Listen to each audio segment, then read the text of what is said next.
Hello, everybody. Sorry we had to redo the stream. This is my reviewer friend Jacob, here to Hello. help me out with this Q&A since I'm still kind of new to StreamYard.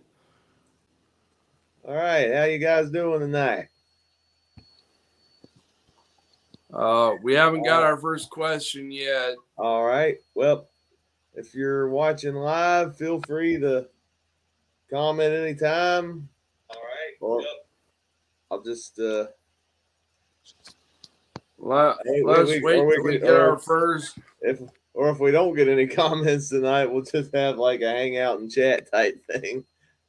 Let's just wait till we get some comments. All right. Well, first off, while we're I want to say congrats on 800 subscribers. So, or technically speaking, 801. But let's hope I get to 900. Yeah. Yeah, the rate your channel's going, it's gonna grow. Let's see if I don't know how to send it on my iPad.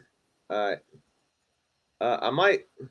I might have to resend the promotion real quick because can you do it real quick? Well, we'll keep the chat going. Don't turn it off yet, but okay. Let me turn on the viewer chat there. All right. All right. I know one thing I wanted to talk about before we get started. Did you see the trailer for Inside Out 2 that dropped today? No, I have never even seen Inside Out 1, so I can't comment. But I want to ask you, did you see the trailer for the Avatar Netflix show? Looks pretty cool. Yeah, I haven't seen the trailer yet. Looks pretty awesome. Oh, okay. I'll have to give that trailer a watch since but I just hope it's better than the terrible. Yes, me too. It looks way better than that because M. Night Shyamalan's fingerprints are not on it. Yeah, he was not the right director to get. I mean, he is a good director. I like some of his movies. Here, we got our first comment for 3D Movie Cinema. Jake Collins himself. Okay. Hello, Jake. Good. Let's read what he says. Hi guys. Just dropped by to say hi. I mean, let me reread that. Hi guys. Hey guys. Just dropped by to say hi and congratulations on your 800 subscriber achievement, man. Good luck. Keep up the good work. Thanks, Jake Collins. Yeah, he's the man of hot takes right there. He sure is. Yeah, like Shrek the Third, likes the Smurfs. He does have some unpopular opinions, but it's fun hanging out with Jacob Collins. Can't wait to hang out with him if he agrees to our 10th anniversary video on Confused Matthew's The Lion King re-review. Yeah. He's gonna be next on. He'll be on discussing DreamWorks a few months. I'm on there too. You'll be on there for Kung Fu Panda. I can't wait to meet the guy. So you're doing Kung Fu Panda. Jacob Collins is gonna be on again for Shrek Forever After. And I'm on there too. Remember that? Yeah, for Kung Fu Panda. And didn't we agree to Shrek Forever After too? Oh, you wanted to be in that one? Yeah. Oh, I don't remember that. If we want to be on for that one, we can do that.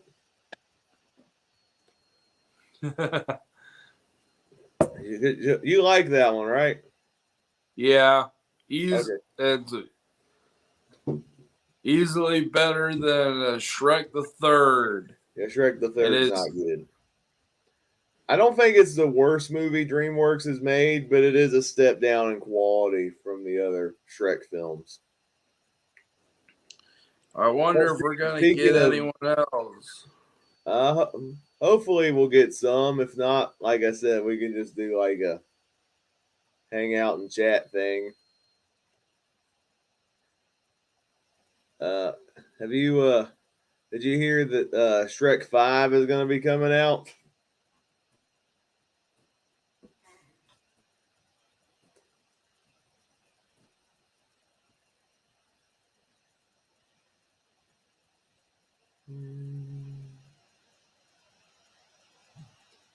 Let oh, oh Oh, damn it!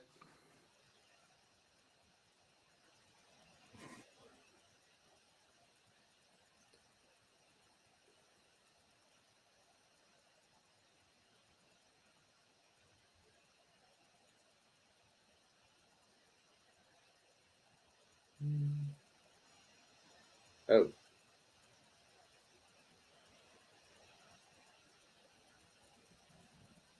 okay. Off Henry for a second. Hopefully he'll be back on soon.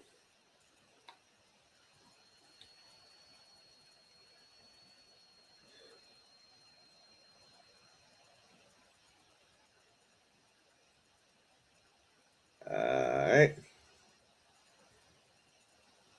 Well, if anyone is joining in, hopefully Henry will be back on in a few minutes. He looks like he's having some technical issues or internet issues or whatever.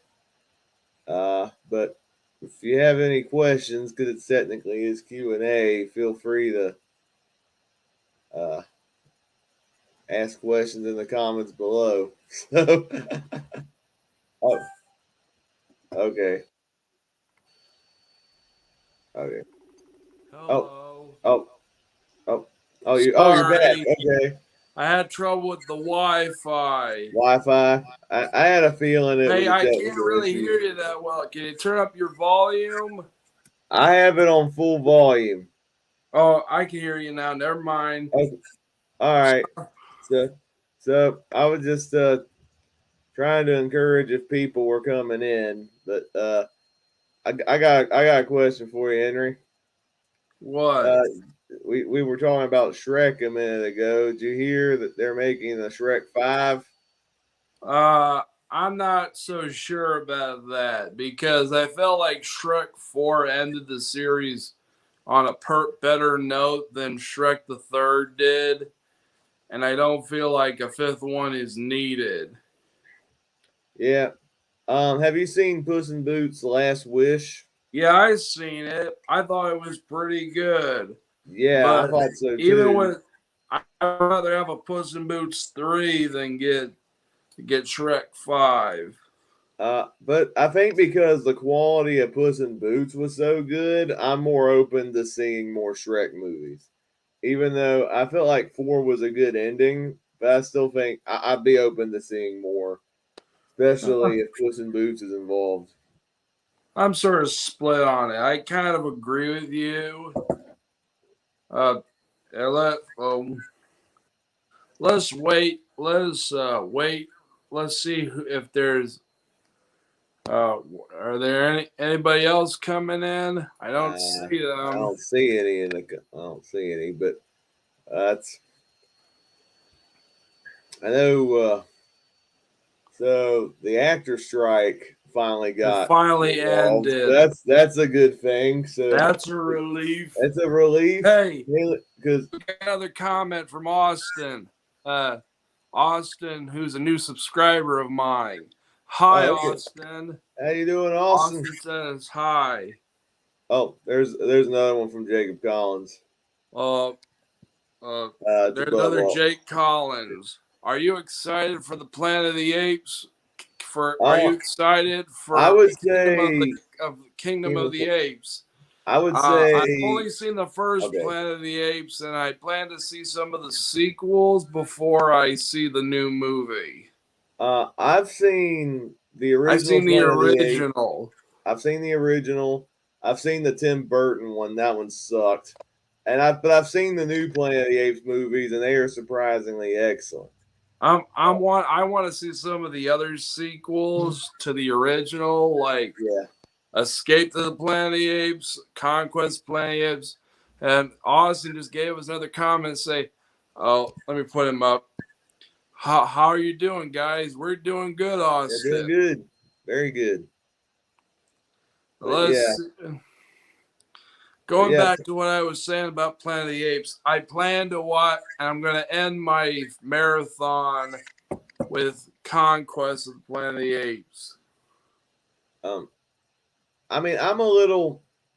A part of me is hesitant about the new Planet of the Apes because it's a different director, and Andy Serkis isn't coming back. He has no involvement in the new film, but the visuals still look on par with the other movies, and I'm still intrigued by the story they're going to go just from what I've seen in the trailer. Because these new films are prequel films that tie into the events of the original Planet of the Apes that kind of lead up to it. And it sounds like this new film is getting closer to where the original movie takes place. So I'm I'm really intrigued by what they're going to do with it with this current technology we have that can pull off some of the achievements that was unheard of in the original movie. So what have you seen the new trailer for Ghostbusters Frozen Empire? Oh, I did. I was about to ask you that one too. It 'Cause looks like I'm gonna I have saw to your eat my reaction of it earlier words. today, and I've seen the trailer. It looks I'm excited about it. I like that it's going in a different direction. It's not trying to rehash the other Ghostbusters movies, and it looks like they're going to integrate the original cast more alongside the newer actors. I think it's going to be a great time. it looks like it's gonna be a great time. I said that in my reaction to the trailer. I said it doesn't look like a rehash of the previous movie. As much as I love Ghostbusters 2, I kind of do agree it does rehash a few elements from the first movie. But I still think Ghostbusters 2 is underrated and is still better than Ghostbusters 2016. Yeah. I guess technically Afterlife rehashes some plot elements from the first movie too, like even bringing back the same villains. But Afterlife is easily the best follow up to the original Ghostbusters because it had the most heart to it. It felt like there was real passion put into continuing the story and respecting the legacy of the original Ghostbusters. Unlike Ghostbusters 20. Oh, here's another one. 20 minutes of Ghostbusters Frozen Empire looks like 2000s let Roland me see, Emmerich. Roland Emmerich disaster movie. Yeah, I've seen people compare it to was that movie he did The Day After Tomorrow, which came out in 2004, which is also about a frozen New York City. Which I've actually never seen that movie. But Roland Emmerich is kind of a director in my opinion. I haven't seen any of his movies, so I can't Yeah, comment. Independence Day. You hadn't seen Independence Day? No. That movie is awesome, especially on a 20 visual level. seconds of He meant to say trailer. He 20. He just meant to said say 20 that. seconds, but he accidentally said 20 minutes. Uh, Yeah, well, actually, uh, there's another one we could do a hot take video on the Nostalgia Critic for oh yeah, he wasn't his a fan of review on Independence Day. Independence Day. That's right. That's right.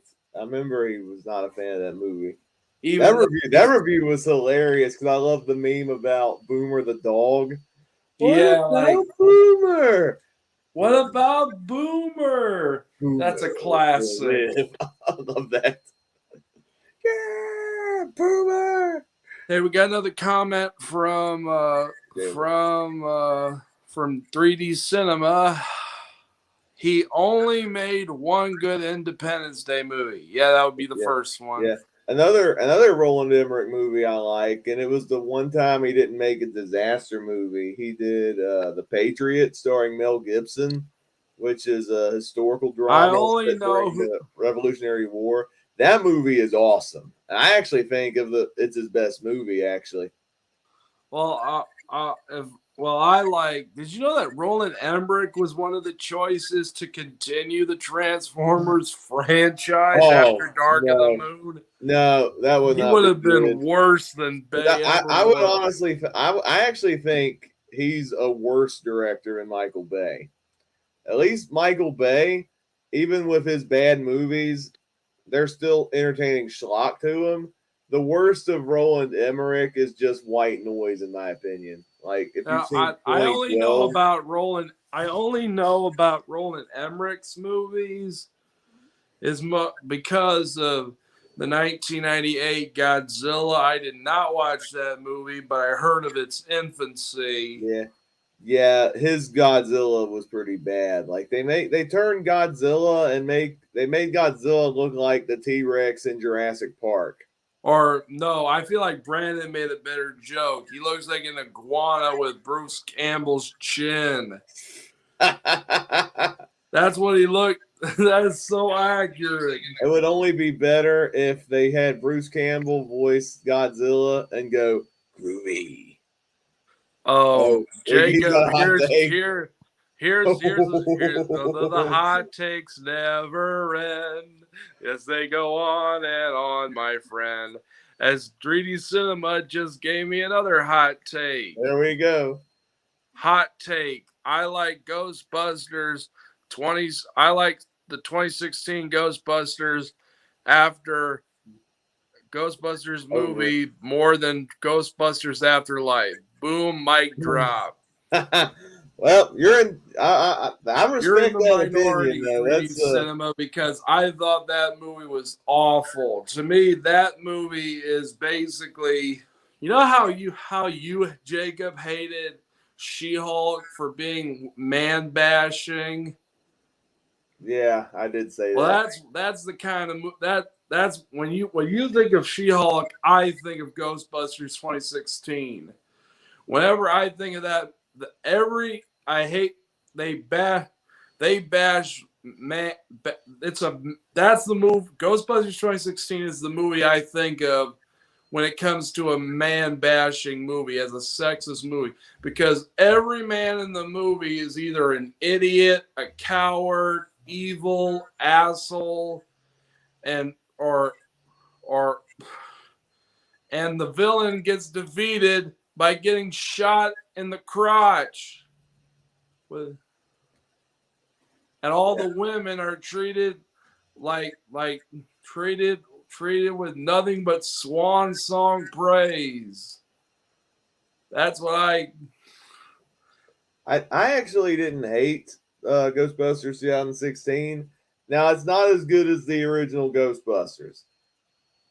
It's there are some cringe humor in it, but I actually did like the cast, and I thought it was funny throughout. And I think that's I what a did not comedy is designed to do. I But didn't I find it definitely funny at I all. understand the backlash, though. I definitely do, I and hit it's all the definitely not jokes. better than I Afterlife. cringed at every single joke. You know what I mean?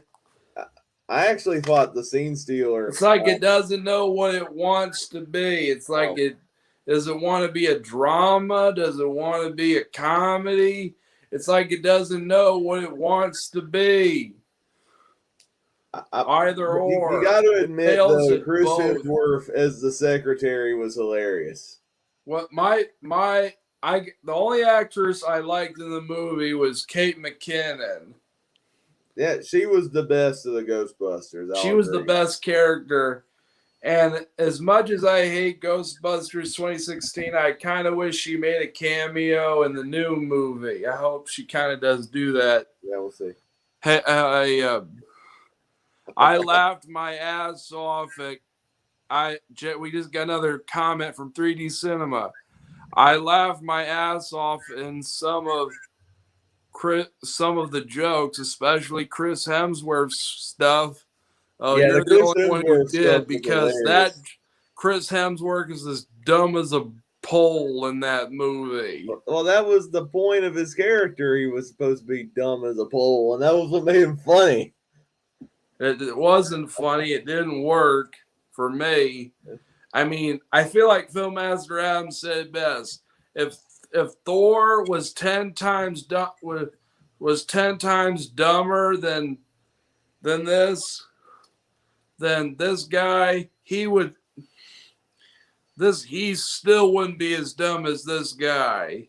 I don't know. I felt like Thor and Thor: Love and Thunder was 10 times dumber than what we got in Ghostbusters 2016. Oh, let's just at least I am not a fan of the MCU. I've never been, but those screaming jokes, those screaming goats, I saw clips of it on YouTube, and it is like, ugh. Yeah, I mean, the Screaming Goat was funny the first time. But But then then they they kept repeating the overused it. joke, repeating the joke, repeating the joke. They kept doing it on and on and on and on throughout the whole movie to where it became painfully unfunny. It's kind of like the Minions. They're funny the No, first don't you time, dare and then compare. before they get overexposed, they become freaking annoying. Hey, don't you dare compare the Minions to the goats and Ghostbusters. I mean, to the goats and Thor: Love and Thunder. It The was just a Minions are far more funnier, and any of the Despicable Me movies are far more funnier than anything in Thor: Love and Thunder. hey, I like the first Despicable Me.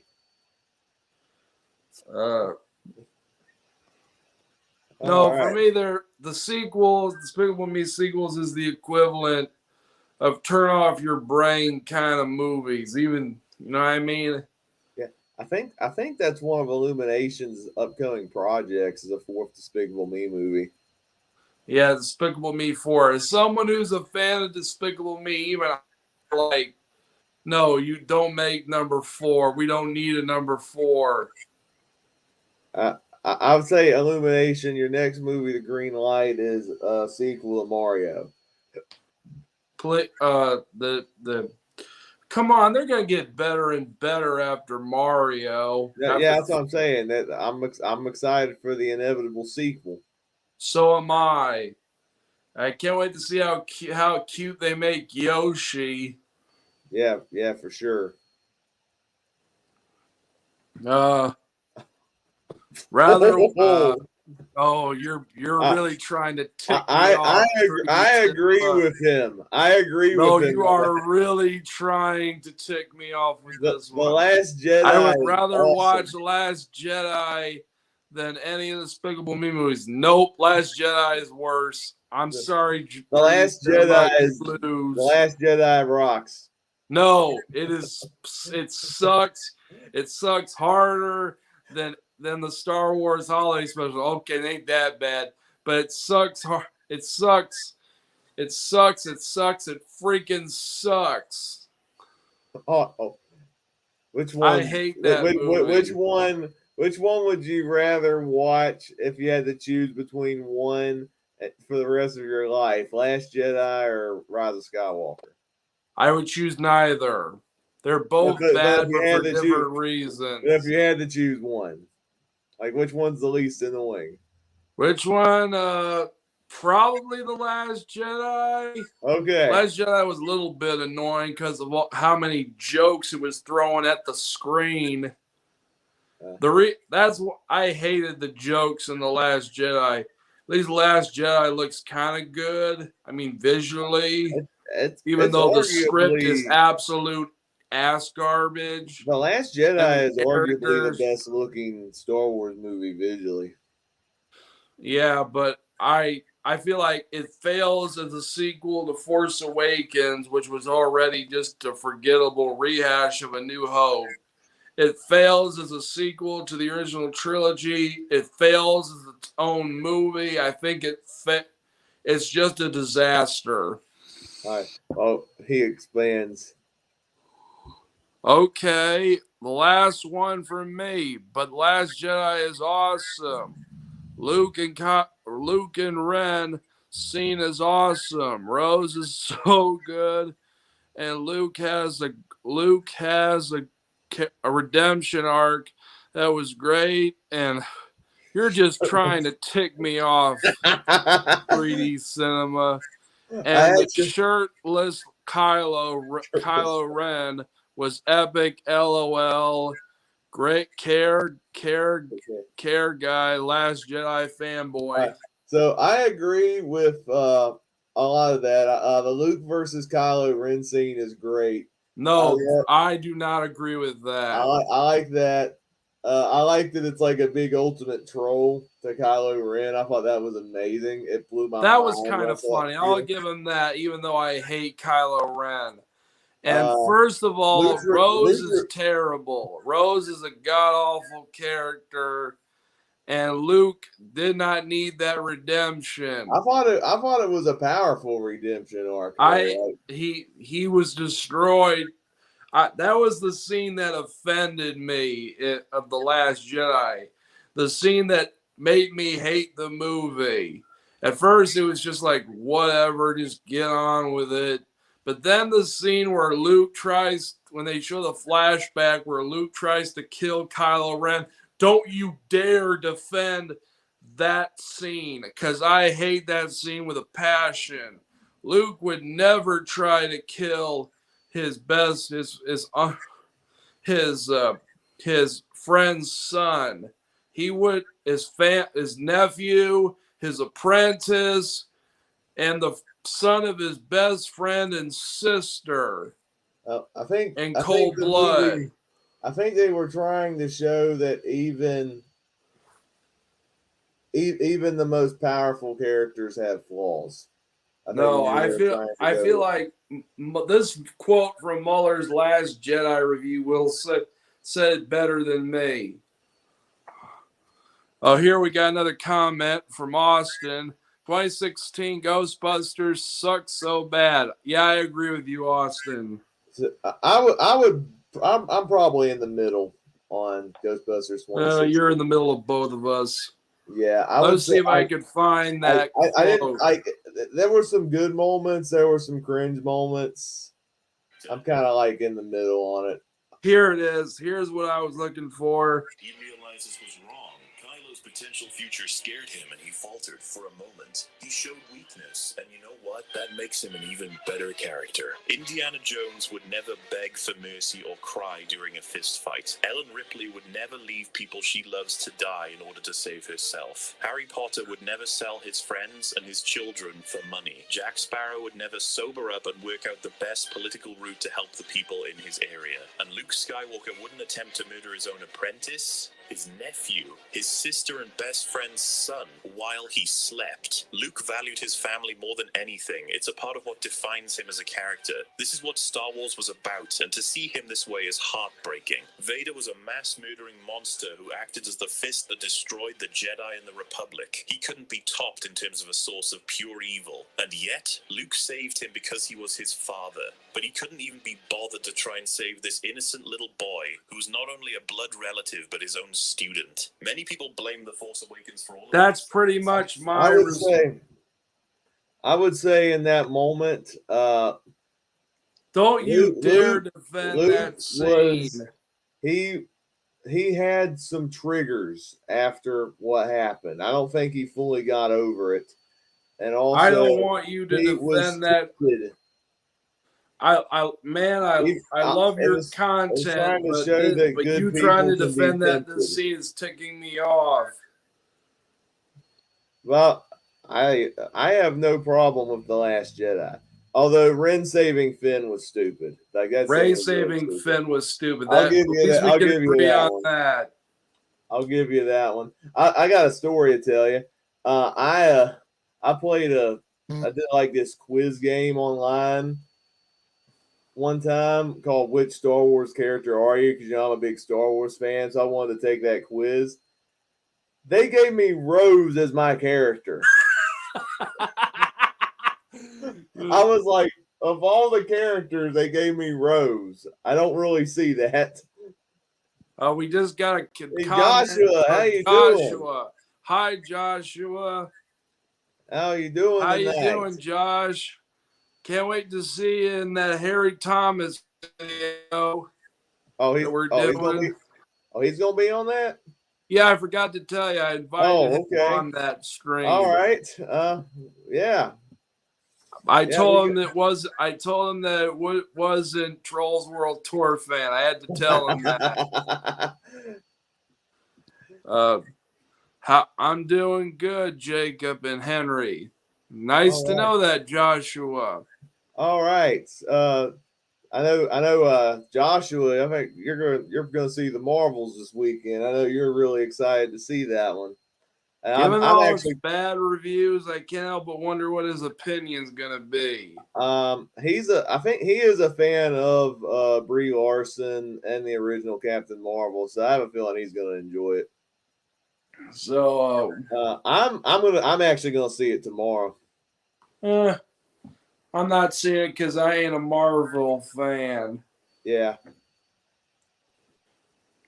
But yeah. Never been, never will be. You like the only the Sam MCU Raimi movie Spider-Man I've movie, seen though. is I've only seen a couple MCU movies. I've seen the first Ant-Man. What else did I see? I saw Spider-Man No Way Home. And what other? That's pretty much it. Yeah. Didn't you tell me one time you've seen the Sam Raimi Spider-Man films? Yeah, I love those movies. I grew up with those films as a preteen. Yeah, and those movies still hold up pretty good, I'd say. I'm probably going to be seeing The Holdover. Oh, okay. It looks really good. Yeah, I've seen the trailer for that. It actually does look good. You know what it reminds me of? The John Hughes movies? Kind of reminds me of those, like the ones he would do in the 70s and 80s. Yeah, John Hughes was an awesome writer director. Yeah, I think at least this month I'm gonna try to see the Marvels, and then I'm hoping to see Wish. I'm really excited. I'm really excited to see Wish too. Yeah. And like I said, I can't see every movie now, but I think in December, the big one I'm gonna try to see in December is Wonka. I'm a little hesitant to see that. Yeah. I'm more excited for that Adam Sandler Lizard movie than I am for that's coming on Netflix. Yeah. Than I am for. I think the two I'm excited to watch in December are the Wonka and then the Rebel Moon, Zack Snyder's new movie, which is coming out on Netflix in December. I don't. I'm just. I'm not really looking forward to the Wonka movie because I felt like it didn't. Giving him a backstory did not work in 2005. What makes them think it's going to work here? I think I'm just going to be along for the ride. I like Timothy Chalamet as an actor. I think he can pull off the quirkiness of Wonka. I've seen the actor in stuff like Little Women 2019. I thought he was good in that. Yeah, he was good in Dune as well. If you've seen it, I haven't seen it, but I've been watching I've been watching the first Matrix movie. Oh, and it's funny because it's funny because this is my first time watching the first Matrix movie. Oh, wow. And it's surprised because I best know Keanu Reeves for his appearance in the 1986 Babes in Toyland. That's all you know him for? That's all I know him for. Wow. So you haven't seen like The Matrix or John Wick or Bill and Ted or Speed? I've heard of Bill and Ted. I've heard of those movies. Never really saw them. I knew he was in them. I just watching him. I think I remember seeing the Nostalgia Critics review of that Babes in Toyland. Wasn't Drew Barrymore also in that too? He was. Yeah, And I that movie's a guilty pleasure for me, a holiday guilty pleasure. yeah. I've only seen the 1960s one from Disney. That Uh, and it's and I finally got to where they're saving Mortius or what's his name, and they're taking away from the helicopter. I stopped there because I had to do something.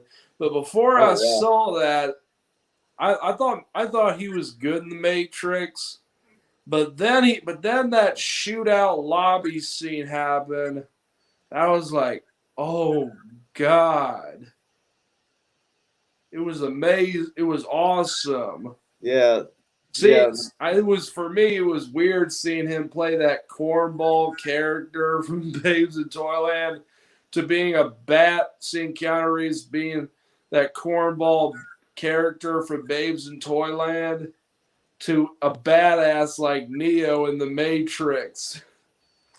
See, that's what I'm used to seeing. Keanu Reeves is in these action roles like The Matrix and John Wick. I watch. I'll probably watch Babe in Toyland and think, my gosh, this movie's terrible. It's good No, seeing it's Keanu not. Reeves in a better place. It's not a terrible movie.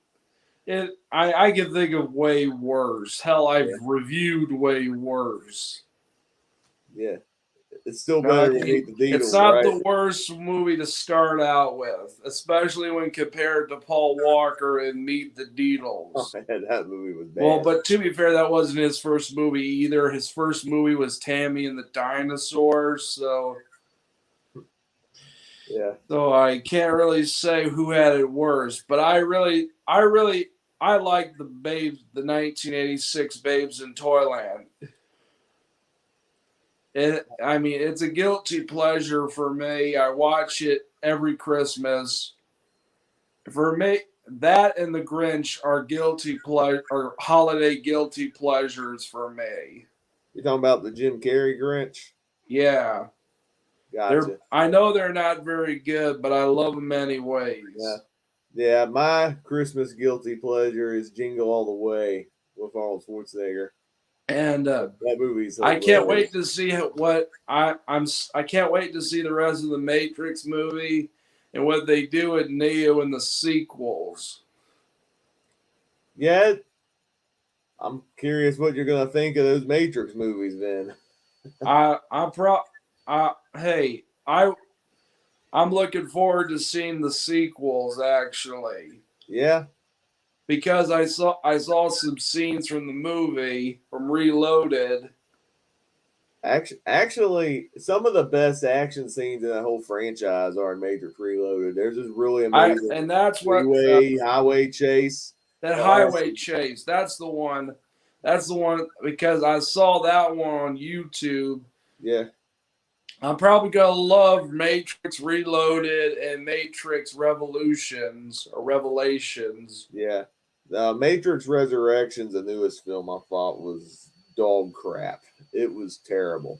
I'm not. I'm stopping at Matrix Revolutions, and I'm Yeah, not watching Revolutions Matrix was a better ending. Resurrections. Okay, without spoiling Resurrections, to me the movie didn't know whether it wanted to be a continuation of the original three, be a remake of the original Matrix, or a meta parody of the Matrix, and it fails at all three. So I feel like I'm gonna love the Matrix sequels, and regardless of what you think of those movies, at least they actually form a trilogy. they do. I will give the Wachowskis and those movies credit for that because they do They at feel like the least beginning, form a middle, and end. trilogy, and they try to present. They try to do something that a lot of blockbusters nowadays fail to do: introduce new ideas, try to, you know what I mean? You know what I mean? Yeah, and I feel like even those two sequels were trying to take risks. I don't think some of them did not pay off, but they're still entertaining movies regardless. I can't wait to see the sequels.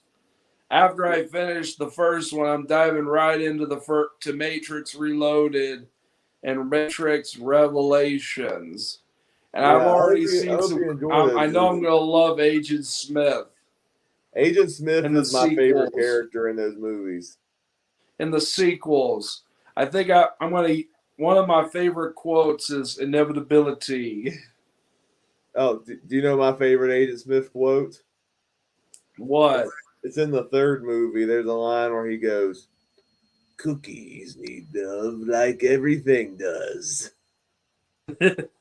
What? Can you say that again? He says, "Cookies need love like everything does." My favorite quote is because it has to be Agent Smith when he says that is the here I'll find it. Inevitable. It's called. Do you hear that, Mr. Anderson? That is the sound of inevitability. It's the Yeah. sound of your death. Oh, there's another amazing scene in Reloaded where there's like a bunch of Agent Smith clones, I've and seen that. Neo has to fight like hundreds of Agent Smith clones. Now, it's 2003 CGI, and it kind of shows, but it's still a pretty cool scene regardless. Inevitability. I want is when they're here. It is.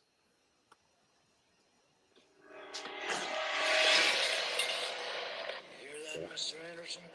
Yes. That is the sound of inevitability. It is the sound of your death. Still better than watching Confused Matthews reviews of the Matrix sequels. Yeah. Now, I'll tell you the thing that one of the things I hated the most about Resurrections, they recast Agent Smith in that movie in the new And Matrix film. They didn't get Hugo Weaving back.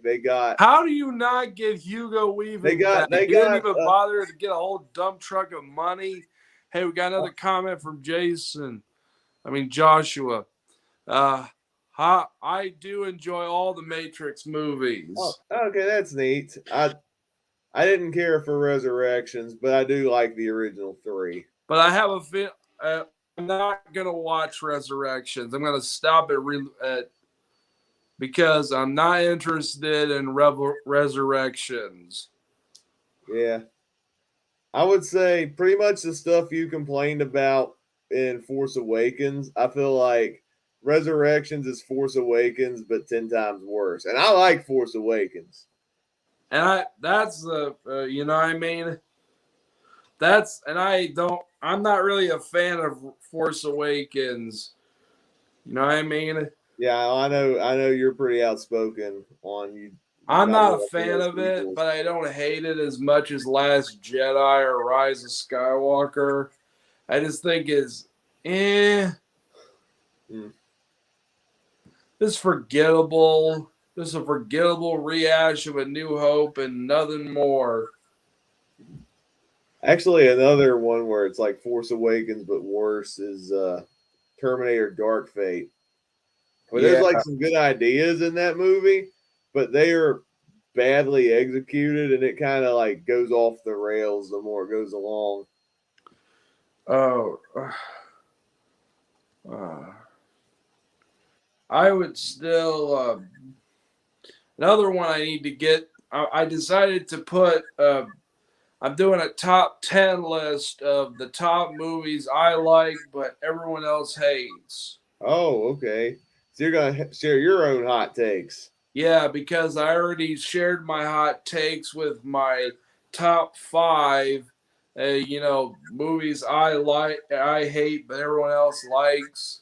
You already know what that list was: Trolls, Frozen, and a Yeah. couple unpopular opinions. The ones I didn't hate but didn't really like either.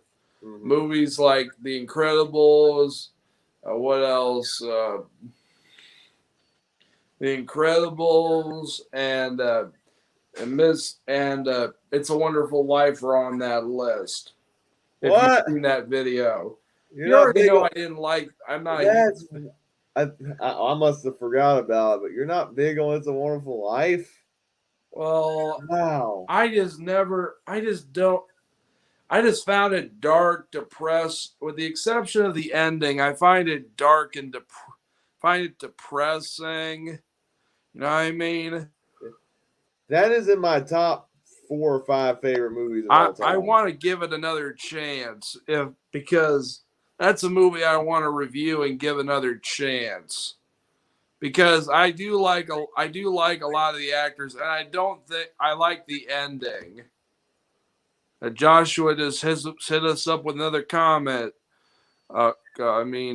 Question comment. Marvels. Will you do my reviews of the Marvels and also the Killers? The Killer. Yeah, that's I'm also preparing David for my Fincher's movie. Cinderella 2015 review of Joshua soon. Yep. Dark Faith wasn't too bad. That's his hot take. Yeah. Oh yeah, I'm collabing with Josh for Cinderella on his channel. Oh, I can't wait to see that. Yeah, I'm gonna have to film But that real soon. I need to work I on that. wonder if we're gonna get any actual questions for me. Um, yeah, if there's any questions, feel free to ask him. He's at Feel free to 800 ask me. subscribers. Ask. Yeah, but this hangout and chat's not too bad though. I'm enjoying this. I'm enjoying it so far. Yep. Hey, what did you and I and no, another move. Those are my two unpopular opinion. And then I put out a post saying, "Now's your revenge. Now's your revenge." Hey, we just got comment from my YouTube and YouTube friend commenter Jard Jarded. How you doing? Jard. Let's just Jarded. Jarded Griffins saying hi. Hi, Jarded. Sorry if I mispronounced your name. All right. And my list includes also I'm also going I'm you'll see what my opinions on the Matrix sequels in that video. I enjoyed the last live stream I did. Thank you for being in the chat. Yeah, I was in his live stream chat. Oh, cool. Well, you're welcome, Jordan. How are you? Yeah, I'm doing fine. All right. Let's see what else. And you're gonna see all my hot takes. Yeah. Movies like the Star Wars prequels are gonna be on that list. I know you're a fan Spider-Man of those. 3, and you'll hear my opinion on Crystal Skull, and that's not on the list, but it's on honorable mentions. Oh, so you like Crystal Skull then? Well, if I end up liking it, it'll be on the honorable mention. Oh, so you haven't actually watched it? Haven't finished it. I started watching it, haven't finished it yet. Did you get to nuking the fridge at least? Not yet, but I'm pretty sure I'm going to get a good laugh out of it. Nuking the fridge is in like the first, 10, 15 minutes of the movie? But I'll be interested in seeing that video. Well, thank you, Jordan. Well, I'm gonna watch the video too when it drops. And I'm also doing a video on my biggest screw ups in my reviews. I call them the top 11 mock ups. Okay. Got channeling the nostalgia critic there, I see. No, I'm not. I'm just trying.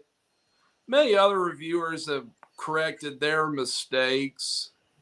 Yeah. I just want to correct some of mine. It wasn't my fault it ended up in a top 11. I meant to make it a top 10 or a top 5. When you for say mock-ups, is it like bloopers in your videos or like like opinions they're that change more like over time? mistakes I made in my videos, like correcting like information corrections, just mistakes I made in my videos. I gotcha.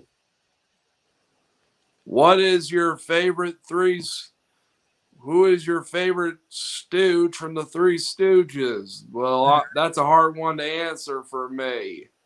I like Curly. I like Shemp. I kind of like Joe Besser. Well, I even like Joe Dorita. He wasn't too bad. So I like a lot of the Stooges. I like the original three: Larry Coe, I like the Larry, original three too, Larry, but Curly, and Marge. it's just I like them all. Yeah, I like Three Stooges regardless who's the third Stooge. yeah. I don't like. I don't know who. I didn't know they were. I know they had some other ones later on, but I'm only familiar with the originals. Yeah. So Jordan, I really don't have a third favorite Stooge from the Three Stooges. Yeah, But if I I couldn't had to tell you who pick, it mine would is. They're probably all be funny. Curly. Probably be Curly because I imitated him the most as a kid. That's a meow, meow, meow. Yeah, knock, knock, knock, knock. Yeah. No, Okay, I'll give it to Curly. He's the funniest. and he's also and he's the one. If I used to dress up like Curly Howard and Charlie Chaplin growing up, taking pictures of myself dressed up as them. Curly would have to be my favorite. Would have to be my favorite. Good to know, Jordan. All right. I bet he's gonna ask me what's his favorite Our Gang or Little Rascal short next. I'm gonna do a top 5 list of the Little Rascal shorts eventually. Yeah. See. I can't comment on that. The only thing I've seen Little Rascals was that '90s movie. I'm doing that list to get people who haven't seen the Little Rascal shorts to give them a shot, give them a list of which ones I think are the best, which ones were my favorites. You know what I mean? Yeah. Yeah. The Little Rascals film. That was a film I really enjoyed growing up. I And it, I I was introduced to the Our Gang Little Rascal stuff through the '90s film. yeah. Yeah. If you rewatch it again, that movie had some weird cameos. Like Donald Donald Trump, Trump is in it, and Whoopi Reba Goldberg. McEntire's in it, and Mel Brooks. Hey, we got another. I'll be interested in seeing that list. I too love Our Gang. That's what Little Rascal. That's the other name Little Rascals is known by. Our Gang. That's how the series originally started as Our Gang, but then when they were sold to MGM, they were called Little Rascals. Okay. So for the Little Rascals. longest To me, time, they were called Our Gang. the Little Rascals stands out more than just Our Gang. And no, Yeah. but Oh, I know who my favorite character is in the Little Rascals. Alfalfa, No, Froggy. Froggy. I didn't really see. It's funny that they made him a main character in the movie because I didn't really see him in that many shorts except for one. And I was surprised we didn't see other Little Rascals. And then now that I've seen the shorts, I'm surprised we didn't see other characters from the Our Gangs. Other characters, like there was characters like what's her name, Florina. She was before she had those braids. She was a boy with braids in her hair. She was a, Yeah. and then there was Chubby, and then there was Fatty. You Those talking were about two. the original show? Talk about the original shorts, yeah. Oh, which is kind of fascinating because the plot line in the movie, it's like all boys, and they were part of the He-Man Womanators Club. And imagine if Farina was still, I think would have been in that club. She'd be betraying her own kind then. No, she's a guy, but she wears oh, oh, braids. oh, it's tomboy. She's a tomboy. She's a tomboy. Gotcha. She's a guy. It's a boy. It's an actual boy. It's a boy who has hair like a guy, like a girl. He's he Okay. has those braids like those Gotcha. Gotcha. those like circle braids. Like I feel like Florina would be there, and so would Fatty and Joe. I mean, there's a character named Joe and Chubby. I feel like they would have been in the boys' club. Yeah. He-Man woman haters. Those were two characters, and I feel like if they were in the movie, they probably would have built. They had like a rivalry in one of the little R Gang shorts. It's called Boxing Gloves.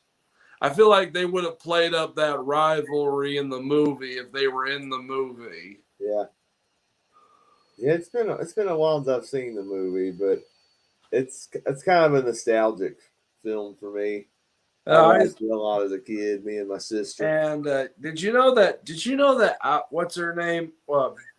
What's his name? The kid who did 911. What's the number for 911? Oh, I remember that part. Quick, what's the number for 911? Well, who I was don't that know. character's name? Buckwheat. That's it. I think his name is Buckwheat. That character Buckwheat. I think that's his name. Correct me if I'm wrong, Jordan. But originally, he started out in the original series. He started out as a girl.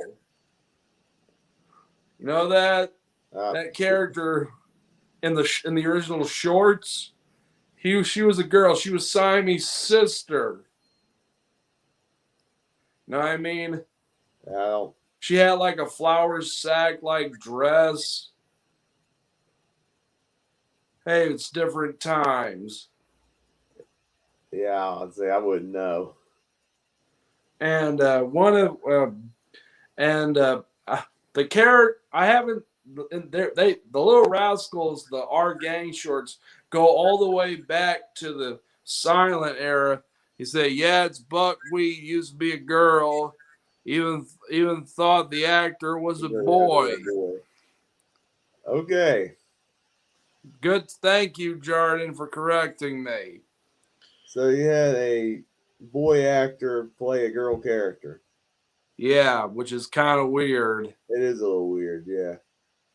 but and there was characters like Joe before, and then there was Flor. There was another one. Who else? There was another. Let me see if I can look up some of their names. There was Joe. There was another character. There were a lot of them. They very much like the Three Stooges. They changed up the kids every now and then. You know what I mean? As they got older. You know what I mean? But they did have them make cameos again. Just like Farina. Florina was not a girl, was actually a boy. He was a tomboy. I didn't know she was playing a girl. I thought she was a boy. She was always dressing in pants and all that. Yeah, I didn't. So thank you for the information, Jordan. Yeah, the only Little Rascals I know is the '90s movie. Let me see if I can find these characters' names. There was Alfalfa, as you already know. There was Joe. Let me see. There was Joe Cobb. And did you know that Spanky started the Little Rascals when he was only 3 years old? Wow, and those old shorts. In those old shorts, he became the leader as the shorts went on. Get what I'm saying? Huh. And there's one Tommy. he was pretty much the what's his name, the Waldo. He was sort of there was a short where he was kind of the Waldo of that short film, trying to impress the girl with a car. And then before Alfalfa, this was in the silent era of our gang. There was a character who had more freckles than Alfalfa did. His name was what was his name? Name was Mickey. He was sort of the Alfalfa in the early days. I did not know any of this. Now you're kind of getting a history lesson. Yeah, I don't know because I've not watched any of these old shorts. They're really odd. Some of them are shown. They were made in the 30s and 20s, 30s and 40s. You know what I mean? You could like there's a couple of shorts that you could never do today. There was the one I'm talking about is called Kid Bronio. Today that short's kind of considered a little racist. Oh, really? But it's always been my favorite. It's called you racist. You like racist shorts. Oh, okay. Well, what happens then?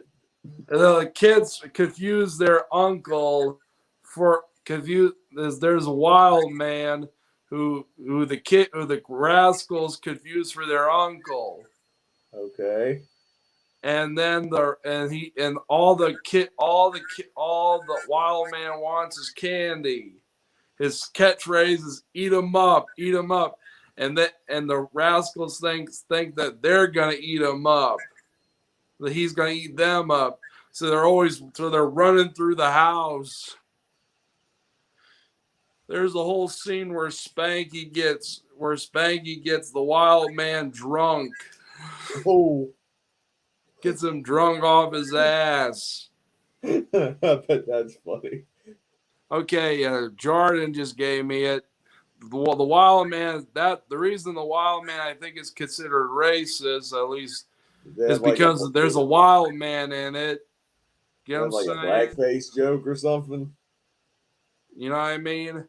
Who lives in a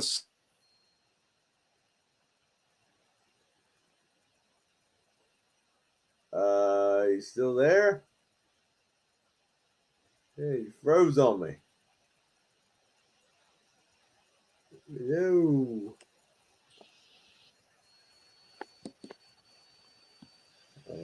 Oh. Hey, Jacob, you there? Yes, I'm there. You were talking. Okay. Can you hear me? What the hell happened? I have no idea. You were talking about Wild Man there. Jordan said, "Yeah, I still like the kid from Bronio. It's still good." I still don't understand why people don't like it now. Like I don't have any context. Is it like? Is there like? It's not that people don't.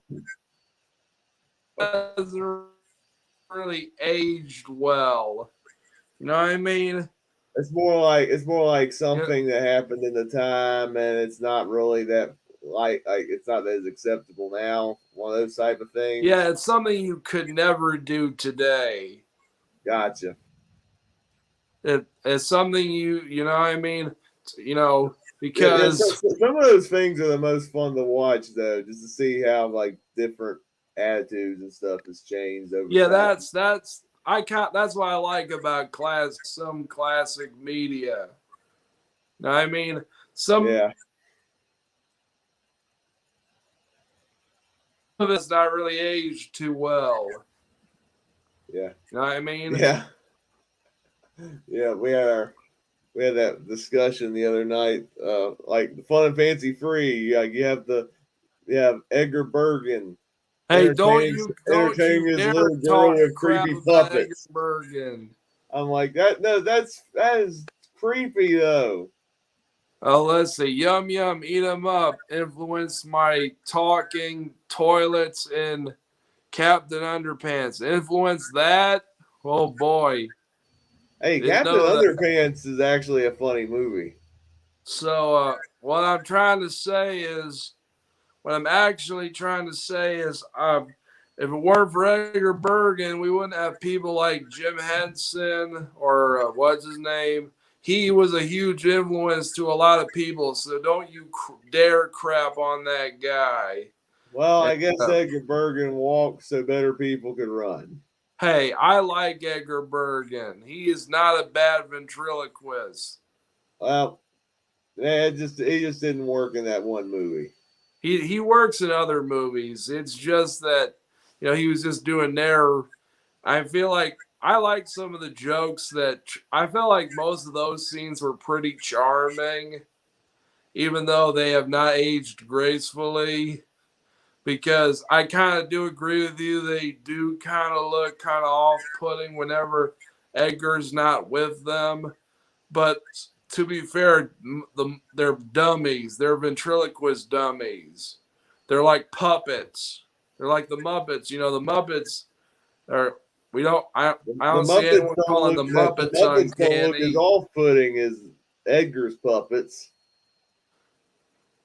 Puppetry is a good ventrilo. People like Jeff Dunham was inspired by Edgar Bergen. Edgar Bergen has a character who kind of looks like one of Jeff Dunham's puppets called Mortimer Schnurd. Okay, I've seen a little bit of Jeff Dunham stuff. I think I see where you're coming from.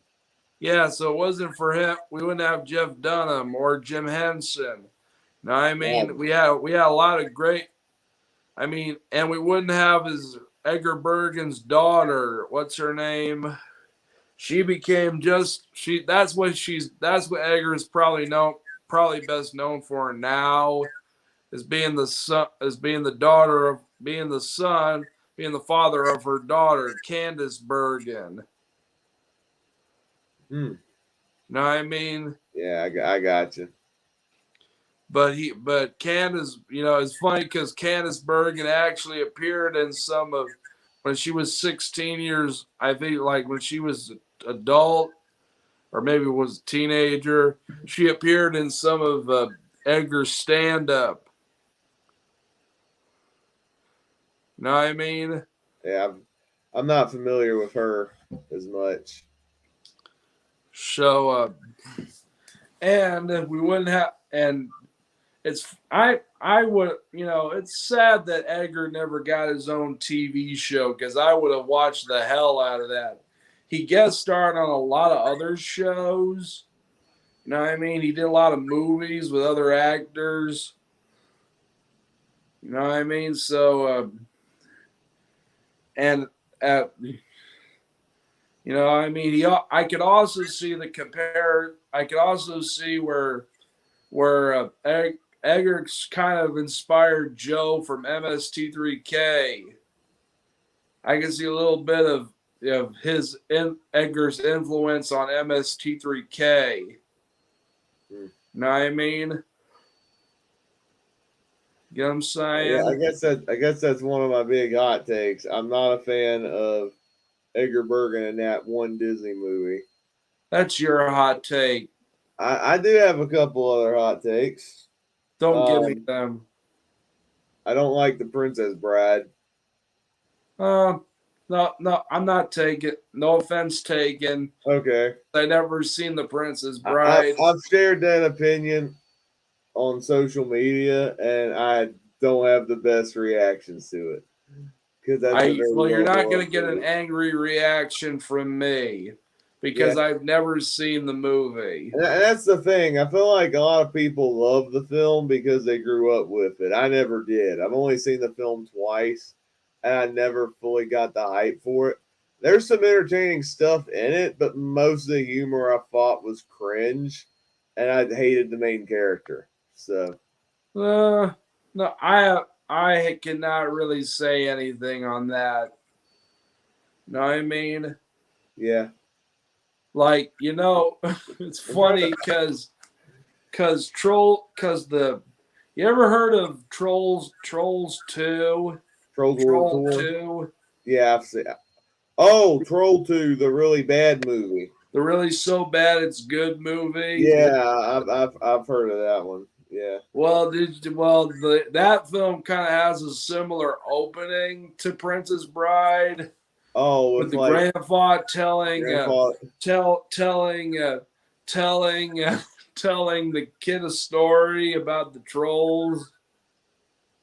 Oh, imagine if Princess Bride went.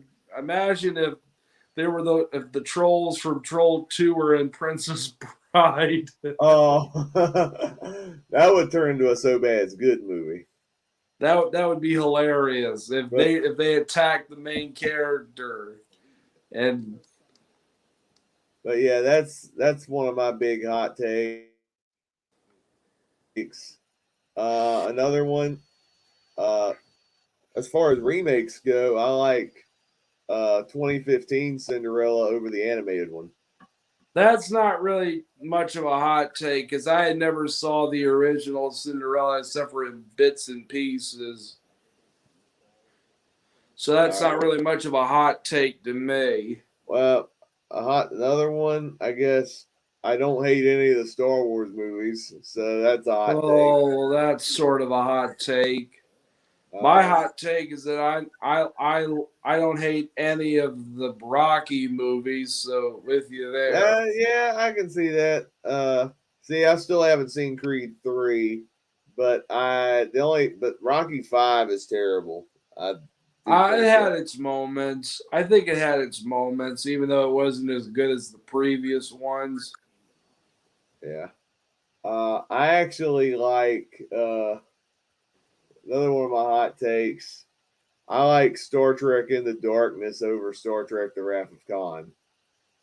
Well, I can't really question that. I've been watching Wrath of Khan for the first time. That's something I wanted to tell you about. Oh, They really? finally got to Khan, and man, is he quite a threatening presence. Yeah, yeah, he's a good villain. And played by Ricardo Montalban, which also sort of surprised me. I knew he was as Khan, but I didn't know he could play a villain like Khan. Yeah, You know what I he's mean? really Because good. I best know Ricardo Montalban from those Spy Kids Oh movies. yeah, he's the grandfather in Spy Kids. That's right. Regardless if you love, even if you hate those movies, you gotta admit Ricardo Montalban was awesome. I like Spy Was Kids it? 1 too. I like 1 and 2. 3 is yeah, 3 and 4 are bad. I've not seen the new one, but it looks bad. I watched 3, didn't really care for it. I didn't then I saw 4 in theaters and pretty much forgot about it till now. Yeah. Yeah, I'm trying to think. Do I have any other hot takes? Um I still stand by this. I believe you got another comment. Okay, I also like Ricardo Montalban in Naked Gun. I've not I've seen not that. seen that movie, I've so I heard of can't it. comment. I didn't know he was in Naked Gun. Neither did I. I knew Leslie Nielsen is in those movies. Uh oh.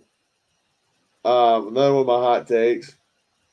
I mean, it's not a great movie, but I do feel like Cars 2 is the most overhated animated film of all time. Like I Cars 2 I is get why it's hated. I don't get why Cars One is. it's not that awful. Like it's not great. It would have been better if it was Mater's spin-off movie than Cars 2, but it's not hot garbage like many people make it Oh, out I to be. don't agree with that because he said, "Wait a minute, we got another comment Yeah, from Jordan. He was he was the he was main the main villain in the villain. first Naked Gun movie. Okay, Did not know that. not me neither. But But again, I have not seen that movie, so cannot comment. so you were talking about Cars 2 a moment ago. Oh yeah, I don't think Cars 2 is as bad as people say. Yeah, I agree Well, with that. I feel like the hate. I don't. I feel like it's not. I feel like the hate is overblown too. But I do. But I do see why it's hated so much because I mean Mater is really annoying, and and I agree with a lot of the criticisms that are made about that movie. Yeah, But I don't. Uh, I think Brave is way worse. yeah. I never really got the appeal of Brave personally. I It's don't like Brave is for me the worst DreamWorks movie or, because it was the first disappointment for me. yeah that yeah it To went me, off it just it went off the rails when the mom turned into a bear. Like the movie started I out didn't hate. solid. I have a memory of that. I thought that was I hated that when I first saw it. I couldn't stand that when that the mom got turned into a bear. It doesn't even make To the sense point I story was so wise. shocked by it to the point where I walked into the lobby and fainted because it was so bad. Yeah, Fainted straight away on the floor. And that's where the movie went downhill for me. yeah, I didn't finish the movie. No, I didn't finish it, but I went in and out of the theater because I was with my mom and my brother there, and we saw it at a theater in Tennessee when we went to visit my grandma. So, yeah, I have kind of a bad history with Brave. I never watched it since it came out. I don't tend to watch it again. I feel like Brave is Pixar's worst. yeah. At least at the moment, I would say it is. I hope Inside Out 2 is good. I know you said you hadn't I've seen it. never seen the first The one. first one is my second favorite Pixar film. It is For a me, my fantastic. absolute favorite Pixar movie is Ratatouille. Ratatouille Rat- is really good. I feel like Ratatouille is a better Brad Bird film, Pixar movie than The Incredibles. That's my hot take. I mean, there's people that rate Ratatouille as among their favorites, but Ratatouille is one of my favorite animated films. yeah. Well, Inside Out's one of my favorite animated films. It has such a brilliant premise where they take these like real life I concepts don't think and making it accessible for a family audience, which I thought was brilliant with like the emotions and the I brain. thought the idea it was great. You want to know what I think is an underrated Pixar movie? Not Ratatouille, because I think Bugs Life is an underrated Pixar movie. Yeah, yeah, I have always liked the Bug's Life. I like Bugs Life, and ever since I was a kid, and it was one of several VHS tapes of Pixar movies that I owned growing up. Yeah, That and the first Toy Story and Toy Story 2. like I don't think it's in. I wouldn't consider a Bug's Life top tier, but it is underrated and it is really good. I will say it still has one of Pixar's best villains though, with Hopper. That guy is I, crazy. what? Hopper, the villain. I feel like I love Hopper as a villain. Yeah. He is so over the top. Can we have more villains like him in modern Pixar movies instead When of was the this last twist time villain Pixar? BS? When's the last time? Last time they didn't have like a full blown twist villain in Pixar. I can't really think of one. Maybe Lotso and Toy Story 3, maybe?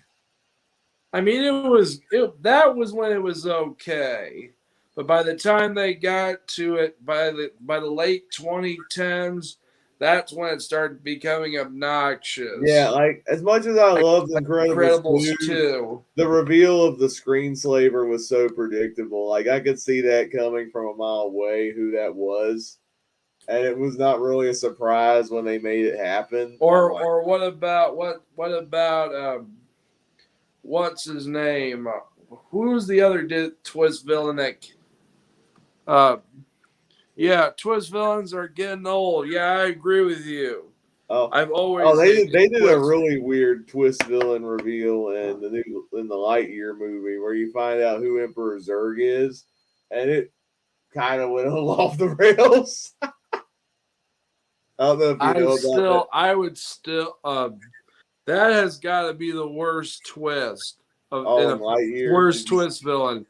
did you see But the that? worst twist villain to me is Hans from Frozen. Oh, see, I actually didn't mind that twist. That one, I think it was trying to That's when play. Hans was where I started to notice the trope. It was, I think it was trying to play around with the idea though that don't believe everybody you trust or whatever. Because I feel Anna like was the willing twist to is put really she was willing bad. to put her own. You because you don't because for the because I think what's I don't want to say it's because we up until it comes out of nowhere. I mean up until that scene where he becomes the twist villain, there was no hints of it at all. I would Okay, have rather see Wesley become the whatever his name was. oh, Weaseltown guy. I got you. Okay, I Jarden don't, see, I don't mind that his one. Jordan gave Actually, the me sheep his and worst Zootopia, twist villain. I think the I didn't sheep mind. in Zootopia is one of the worst twist villains. I didn't mind that one either. To I me, didn't mind to that me the one. worst, case of the twist villain. To be honest, I didn't like how they did it in Incredibles 2. As much as I love that movie, and Everyone then gives Big I Hero didn't care for 6 crap. Big Hero 6's twist villain. Like I was like, to me it was like I didn't like how they did that. That was like one, it was too obvious, and then when you find out his motivation, I'm like, what? For me, that was Hans because Hans, the twist villain, comes out of nowhere. There's no hints to him being a villain. I mean, we literally see him taking care of no, whatever her name is, Elsa's. You know what I mean? Well, he had a love song with Anna, but Honest song. but I get what they were trying to do though, because Anna was willing to put her trust in this guy that she barely know without That's seeing another any thing. red Everyone flags. I think it praising was the trying hell to out send a of that. message. It was trying to send a message. I feel like you know, I hate, always look before you commit. And I you get know, what they were trying for to do. me, I hated, the my the I because I hate it that everyone praises the hell out of them saying you can't marry a man you just met, like they were calling out the tropes. I Like didn't to think me they that weren't was calling just out the tropes. disrespectful. How is that disrespectful? For me, because that be for me, I'm like, hello, Enchanted did that, Tangled did that. Are you not going to praise them for subverting fairy tale cliches? They did it. Then they did it way better than Frozen ever did. Uh, I don't have a problem with them making fun of past cliches as long as they respect the classics while Like, still continuing to do fresh spins on them. And yeah, like that's how I I feel felt with movies like Enchanted, Tangled, and Frozen. I thought they were clever movies. the movies Something that do that terribly are probably Maleficent. Maleficent. Maleficent took what Frozen did not understand what made Frozen good, and when Maleficent did it, it felt more like an agenda. I mean, I I feel like the casting is really good. I mean, what's her name? Who plays Angelina Princess Jolie. Aurora? Oh, Elle Fanning is Aurora. Elle Fanning would have made a great Princess Aurora. Look, but she's given nothing to do in the No. movie. I mean, she's pretty much given nothing to do. She's just smiling, petting creatures, and that's about it. And Prince Philip is useless.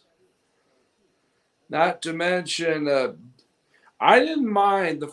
Here's my hot take on Maleficent. I didn't mind the first 10 minutes. You know what I mean? With Maleficent and King Jacob, whatever, as kids. I liked the opening. And I liked even the parts where Angelina Jolie was defending her kingdom. I mean, Angelina Jolie's Maleficent. But then everything going forward from that is where it starts going off the rails. When they're trying to do Sleeping Beauty and Maleficent's perspective. Yeah, that's where it gets bad.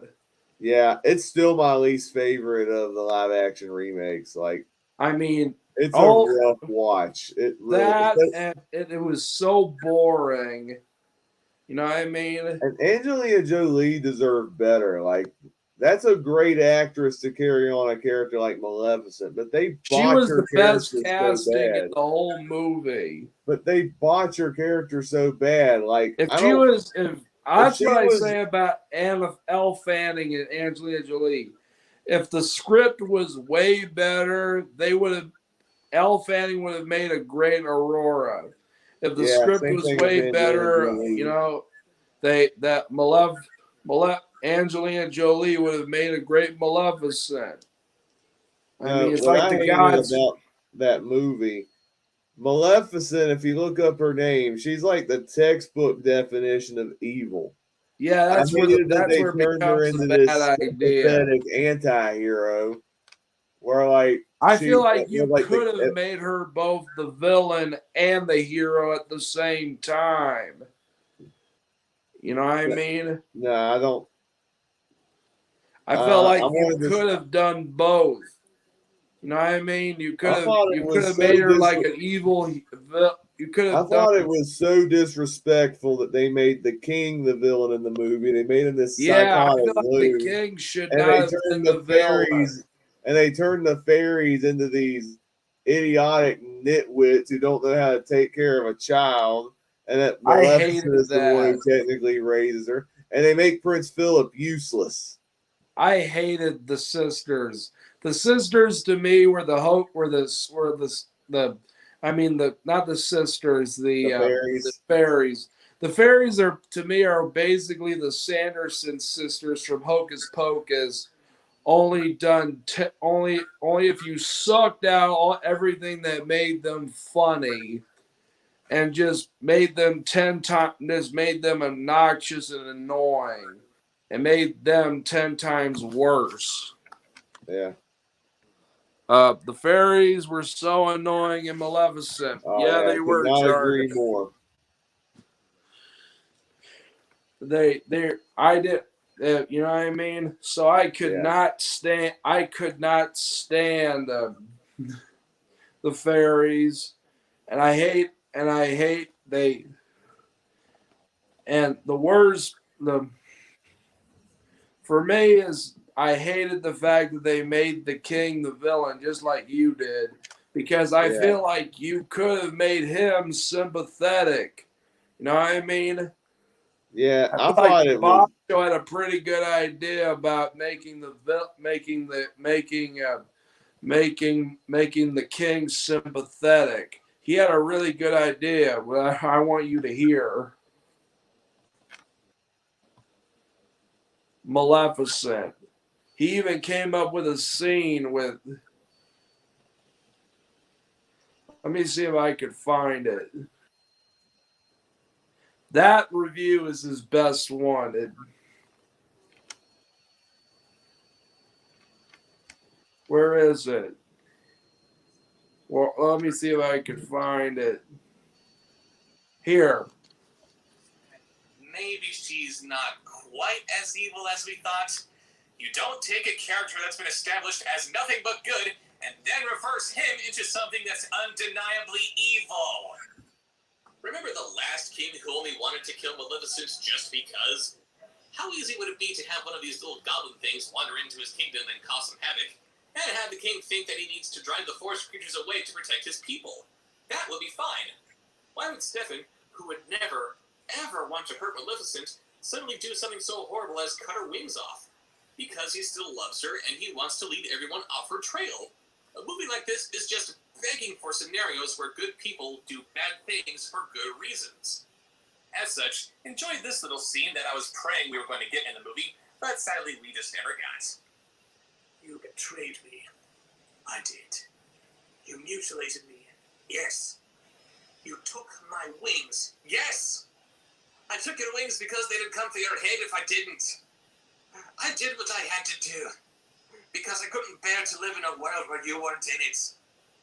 You think you were the only victim that night? Have you ever felt the blood of someone you love on your hands? Have you ever tried to stitch them up while you're sobbing uncontrollably and praying that they don't bleed to death first? I had to live with what I did to you every minute of every day for the last 16 years. I had to relive it every night when I closed my eyes. What happened to you was horrible, but at least you were unconscious when it happened.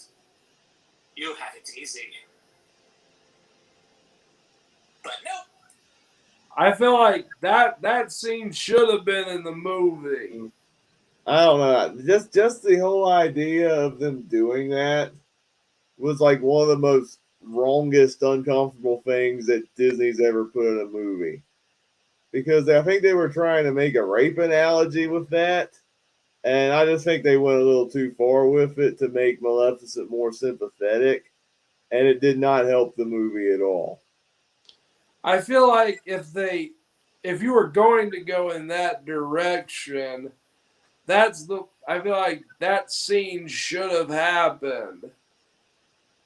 You know what I mean? And all it did was turn Maleficent into a character I didn't want explored, and changing dynamics and where the king is the villain I thought was very disrespectful. And well, that's your opinion. It's still my least favorite remake. Like, and that for me, that and Alice in Wonderland. I was actually praising the Maleficent movie for things actually happening in it because almost nothing happens in Tim Burton's Alice in Wonderland. yeah, You know what I mean? Confused it's, Matthew it's, the complained problem about with it is it's Nightmare. bland. That's the problem with it. Like, you think They tried to turn it into a Narnia movie. Yeah, it should have been, very nonsensical, like the books and Yes, that's what I feel like, and that's what I was complaining about that. But if I wasn't complaining, I was bored out of my skull because the movie is just boring. I'm like, how do you make Tim Burton's Alice in Wonderland boring? Yeah. How is that even a thing? I mean, there's stuff I do like in that film. I like some of the casting.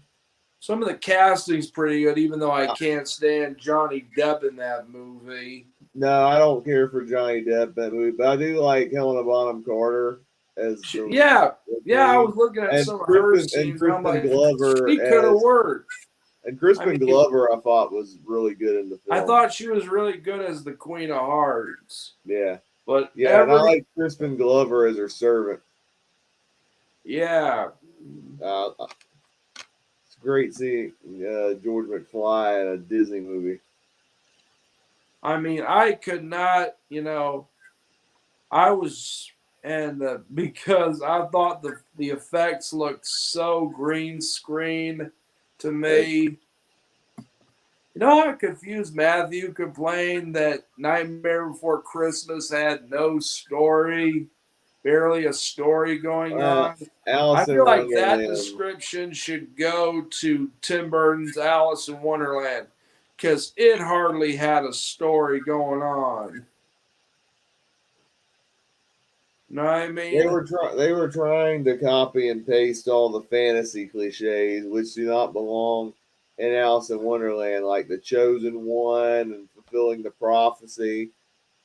Alice, the world of Wonderland is a world of nonsense, and Alice is like the And I same feel like world. that that And they Alice movie botched I that in this movie. that Alice movie, I reviewed. Yeah, the one that was made by what, Soviet Union or whatever. What the hell just happened there? I think he had a technical glitch. Sorry. But remember that Alice movie? The two Alice in Wonderland movies I did this year. Those felt more like Tim Burton Alice in Wonderland Tim Burton's Alice in Wonderland than the actual Tim Yeah. Burton's Alice in Wonderland. Yeah, I don't blame Tim Burton for the movie falling short. I blame Disney and the I screenwriters. mostly blame him because he had no He didn't faith write in the it. screenplay though. He had no faith in the film. He only did it just to do Frankenweenie. He didn't even, and apparently he didn't even like the Alice in Wonderland. Which I'm kind of surprised by that, considering a story like that's up his alley. Yeah, that's really strange to me. He Yeah, wasn't very he wasn't very. Know what I mean? yeah. So It's odd. I looked up on Wikipedia.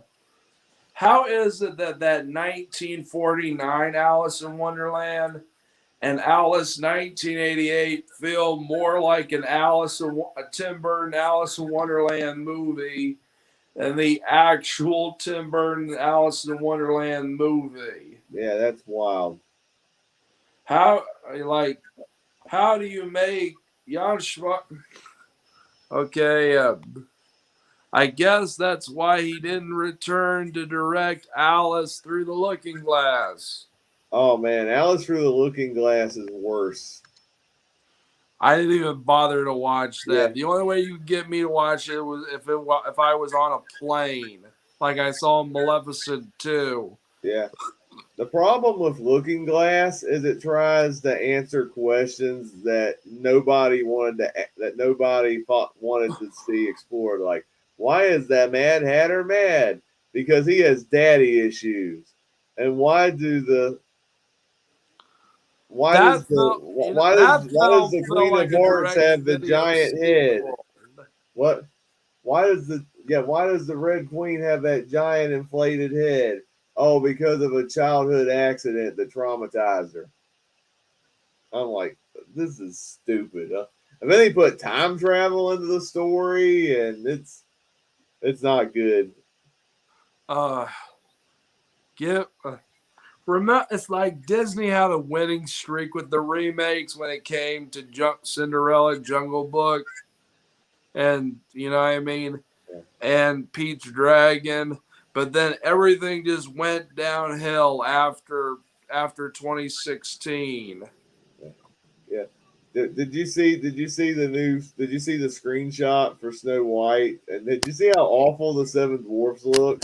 Yes, they look like I made it. They look like rejects from Polar Express. And that movie came out in 2004. And the Polar Express was a technical marvel when it came out. I get Yeah. why people would say it looks kind of creepy now, but at the time it was an amazing visual movie. Yeah. The fact that we're comparing it to a movie that came out 20 years ago and you haven't made any real changes or adjustments, that's sad. Yeah. How do you go from visual marvels like Jungle Book 2016 to to uh, to like those elephants in Jungle Book 2016 to to CGI Polar Express Uncanny Valley dwarves. Jordan just gave us another one. The dwarves look stupid in the new Snow White. Yeah, they do. They look like nightmare fuel. They look. Uh, oh man, and there's freezing again.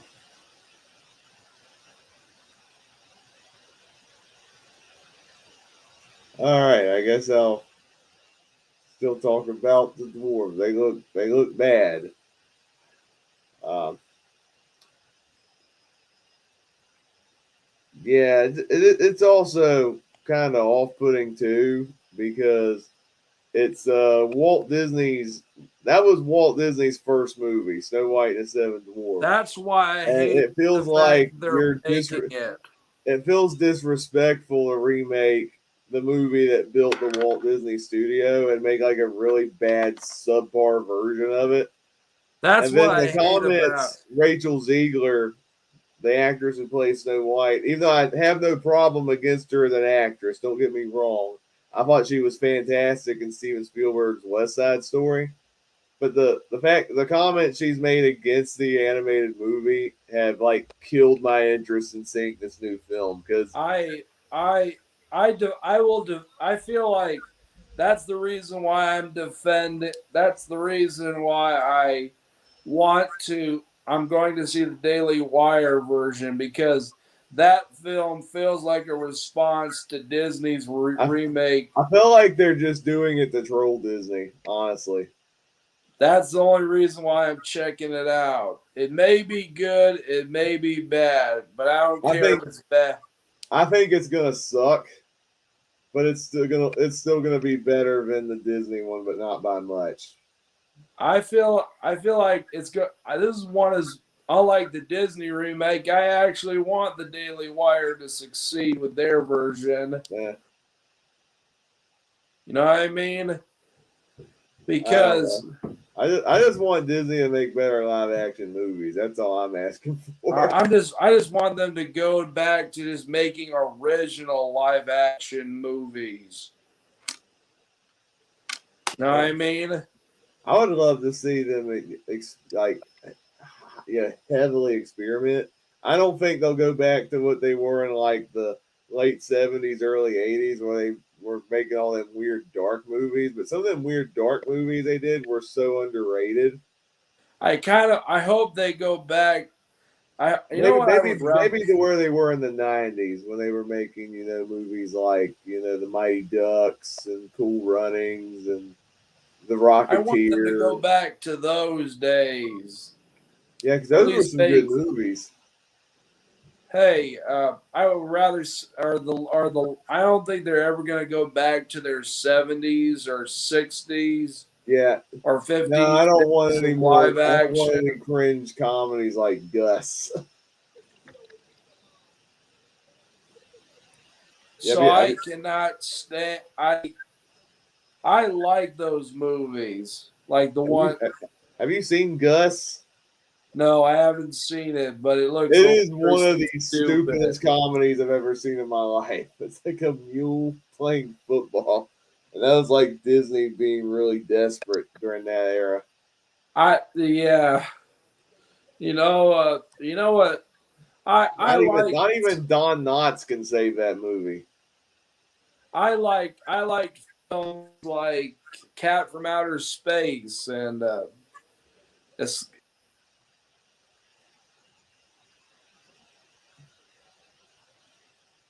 Cat from Outer Space. Okay. His Wi-Fi's been acting up tonight.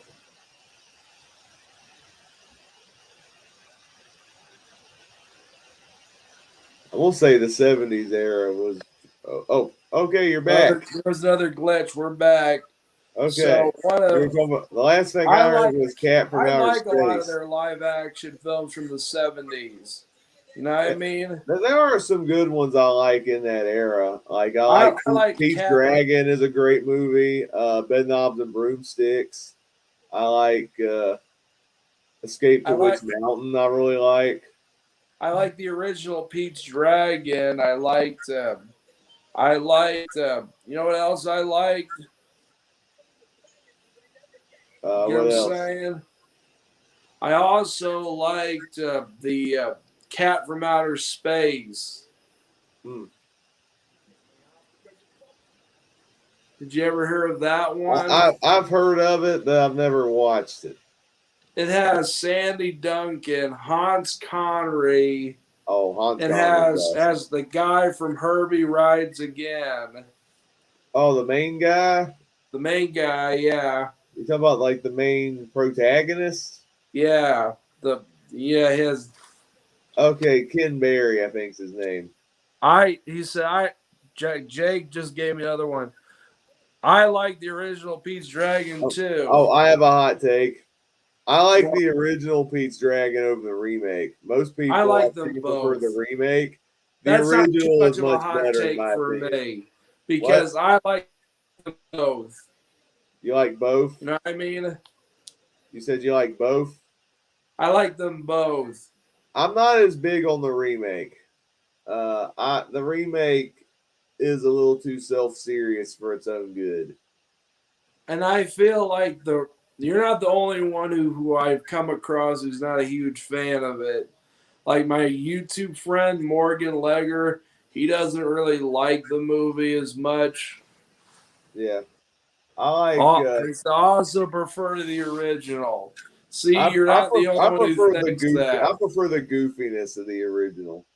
I There's a love the lot. There's a lot. goofiness and It's much campiness more of of a the charming film. original. It's a lot more charming. Yeah, I also like some of the songs in that movie. Oh, me too. Oh man, Brazzle Dazzle Day, Bill of Sale. I like Candle on the Water, the beautiful song.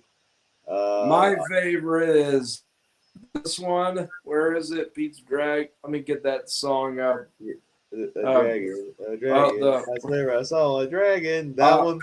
it's easy. It's easy. It's not Oh, it's easy. not easy. Oh, with Pete and Nora, they sing it when they I first feel like meet. Pete's Dragon is a very underrated Disney It film. is.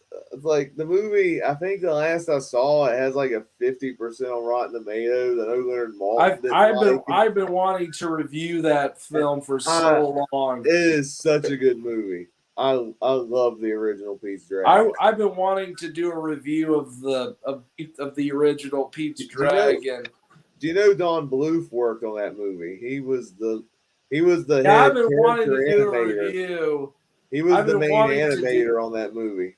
Was I've been Don wanting to Bluth. do a review of Pete's Dragon, the original movie, but could never find the time slot. Oh, you're gonna have to do that pronto. That movie's awesome. What? You have to do that one. It's awesome. I have to because I I feel think like it doesn't get enough attention. He said, I agree, it it is has underrated. it has one of the most underrated villain songs. Yeah, it's on every little piece. It also is surprisingly dark for a for a for a Disney film from that era. Like they're all dark. Like hey, you had Watchers, Woods, Return to Oh yeah. Oz, Watcher in the Woods. I don't think But Pete's Dragon's not that dark. It's mostly really goofy. it is. But there's some parts that are pretty dark. Like that song where the Oh villains are yeah, talking about they're singing giving the about boy wanting the fingers or something. yeah, that's right. But it's played in this like very goofy tongue in cheek tone where you can't really take them seriously because they're so stupid. But it's still dark regardless. That song is hilarious though. I have a hot take for you. Oh, I'm you not a do? huge fan of. I used to like Herbie Goes Bananas, but as an adult, it's not that good. Oh, I can understand that. I looking There's back some at it as glaring an there are adult, some story issues with that movie. it has a lot of story issues. I feel like the actors are a lot. There are a lot of great actors in that movie, but I feel like they're wasted. Okay. You know what I mean? You got. I guess it's more of a guilty pleasure for me because it's definitely not the best written Herbie movie, but I think it's the one I'm the most nostalgic for, and so I I still have have a a good lot of time with it. nostalgic for it too, but I feel like it was not the way for the series to go out. Yeah, I thought As a final installment, I thought it of the original series. I thought it kind of sucked. I can kind of agree because to me I feel like the main thing that hurts the movie is the whole time they're building up this race and we never get it and it kind of detours into something else, and I can see that ticking some people off, but I still found the detour to be fun. and for me, it's the weakest of the movies, not the worst. Uh, I haven't no, seen Herbie to me fully loaded. the weakest is Herbie Rides Again. I like Herbie Rides Again. The first three Herbie movies, they're classics to me. You know, I Herbie, The best thing about The Herbie first Rides Herbie Again, film, the Herbie first Rides one's the best. Again, and Herbie Goes to Monte Carlo for me are classics. Those are that I enjoy those movies. I think the only reason Rides Again is the weakest is because I think Herbie Rides Again fell into like kind of like the cheap aesthetic that started to annoy me with some of the '70s Disney comedies. But there's still some good stuff in it. Like Keenan Wynn as Alonzo Hawk is a blast. For me, it was for me I feel like Herbie the fifth one, the Love Oh, Bug, 1997. oh, I feel like that was where the series should have ended. They should have not have made Herbie fully loaded. They should have just I have. ended it. Oh no! I have a soft spot for Herbie Fully Loaded. I have not seen Herbie fully loaded in a long time, but from what I've heard, Herbie fully loaded retcons that movie, Oh, and that's what's turning me off from revisiting I it don't. because I never saw Herbie the Love Bug, the 1997 Love Bug, but I loved the movie when I saw it, and you know what I I don't. mean? I don't remember it doing any. I don't think it doesn't really acknowledge the '97 Love Bug, but just the original four. I But feel like I feel like that is a mistake because I feel like they should have just the 1997 tries to retcon 4, and I feel like that's what Herbie Fully Loaded should have done. I don't know. I have. I don't know. I have a soft spot for Herbie Goes Bananas. It's pretty entertaining to me. They got the bullfighting But there scene. are a Is a lot. lot of It's fun. not bad. That's the Herbie, and reason why it was you for got. me. It was on the for me. That was the reason why it was on the honorable mention list for the worst movies I reviewed because And it I like. wasn't bad enough to be on the actual list. Because there are a lot of things I'll give you that the film is very entertaining. For me, the Yeah, I worst mean thing a you movie got can do Harvey is Korman in it. He boring. stole the movie. And Harvey Korman. Herbie Goes Bananas was not boring. No, It had a lot of entertaining stuff. There was a lot of entertaining slapstick, like the banana the scene. banana scene's good. And I thought the bull scene was pretty cool. Yeah, I like. I also like Harvey Korman. I thought he stole the whole movie I as love the Harvey captain. Korman. He was the He best is part. him and what's her name Cloris who's with Leachman. her him. Talk about Cloris Leachman. Cloris Leachman. They're the Yeah, best parts of that movie. yeah, they both are. I love the part where he's trying to get back to his cruise ship, and he's in South America somewhere, and he's on the local phone, and they're having the translation error. He's like, "I'm trying to get to the ship," and she's like, "The sheep," and he's like, "No, no, I'm gonna be on the ship. The sheep." Like, no, that's bye bye. This is toot toot. I just don't. For That me, scene always cracks me up. the comedy was too overbearing. You know what I mean? With a few notable exceptions, all you know, I feel like it was just for me. It was a huge disappointment revisiting it. Yeah. I I, remember liking it as a kid, but as an adult, it's a huge disappointment I compared to the tell you at one previous point. I three. tell you at one point. I thought I didn't care for the movie as much because I was a teenager. I found Paco, the little boy, really annoying, and so when they made the detour, it annoyed me. Then when I rewatched it for celebrating Disney, I'm like, you know what? I like the detour with Paco more so than what they're trying to build up with the race because the main I didn't character, like he's like Paco because he was like the nephew. I thought that storyline was like very bland. I thought the character was very bland, and then like the storyline where he's trying to like con this wealthy woman into getting the money he needs to get in the race, and he's like pretending to fall in love with what's her name. I'm like, okay, this is kind of odd. It's a little seedy thing to do. Yeah, our main character I to just root don't for. like it. Okay, as Yeah, an adult, those yeah, are the things that bothered me as an adult. yeah, As a kid, I looked past those things. yeah. The, I, the as a kid, as a teenager, I pretty much I watched films to be entertained. I didn't really think too hard about them. I didn't like Papo as a character. I I like Paco now. Paco's not too bad. He's not the worst, but I feel like the movie focuses too much on him. Mhm. You know what I mean? Yeah, I feel like the movie and that hurt he kind of takes away focus from Herbie. yeah. You know what I mean? Now Herbie's still a primary part of the movie. Yeah, he's still there, but I just don't get why he's helping this kid.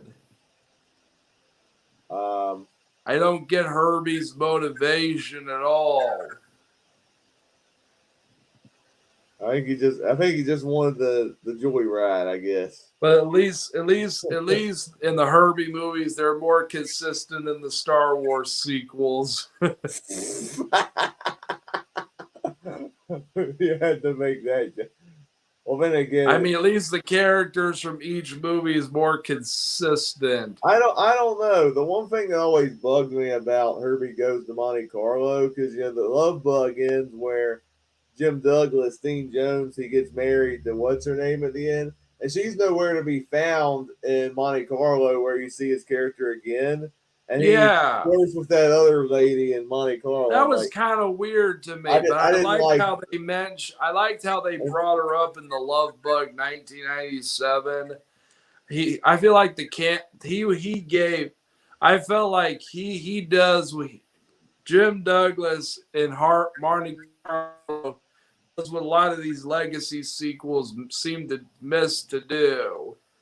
That he's actually a character in the film. He's part of the main story. He works with the main character. I feel like many legacy sequels seem to fail at doing. Hmm, You know what I mean? yeah. And I wasn't that. I've only seen Love Bug 97 once. I wasn't really a fan of it. To me, it I was just felt like that's where to me, they it should was have just a ended. cheaper, lamer remake of the original. But I I do like like that I they brought loved Dean Love Jones Bug back. 97 when You I like first that one? saw it. I You know what I also mean? feel I like love that movie. I feel like it's I way better than Herbie Goes Bananas. I didn't care for it. My big issue was they wasted Bruce Campbell. Like I I love feel Bruce what Campbell. are you kidding me? Bruce Campbell was the highlight of that. They downplay him so much. Like I'm used to seeing like wild, wacky, Evil Dead Bruce Campbell. This is just Bruce Campbell taking a paycheck.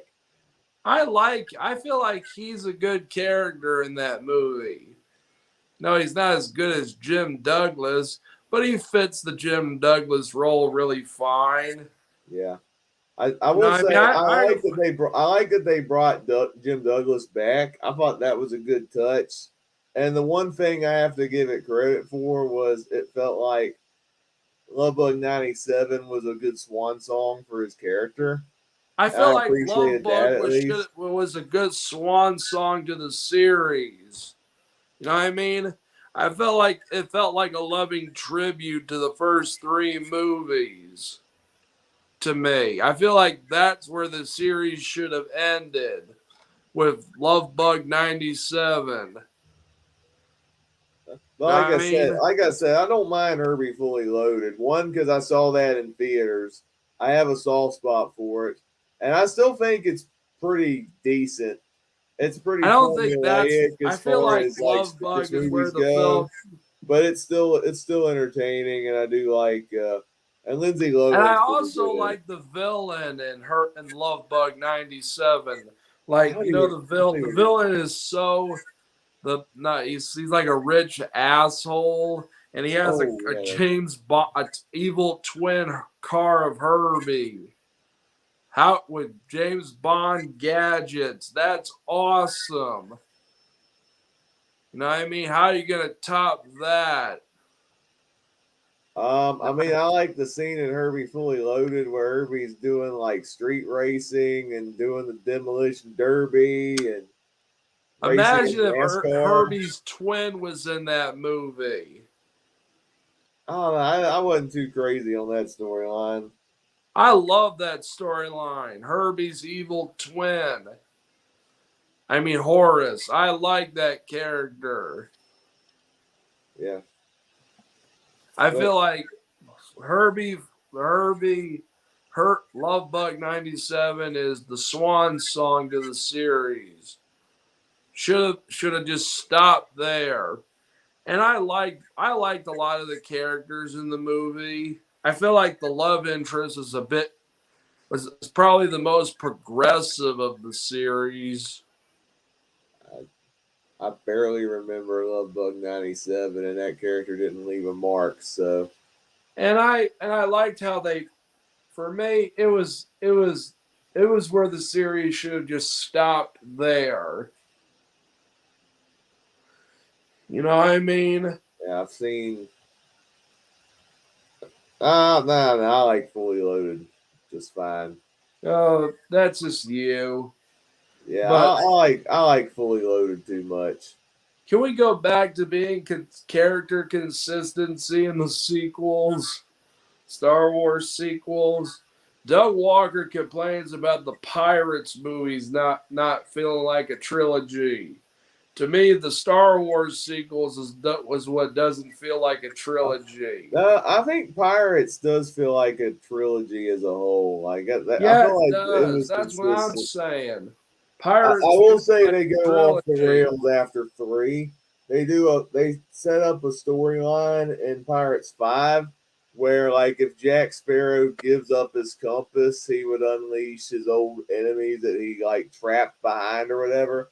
But that's not consistent because he lost the compass many times in the third movie, and they don't even bring that up. So, and that was a plot hole that took me out of the movie. I mean, the Star Wars sequels do not feel like they fit as a trilogy because they don't have a consistent story from movie to movie. Um, None of the characters are consistent. You know what I mean? I see where you're coming from. I They don't. I I feel think like the if they had better mapped it out, I think I can see it being better received.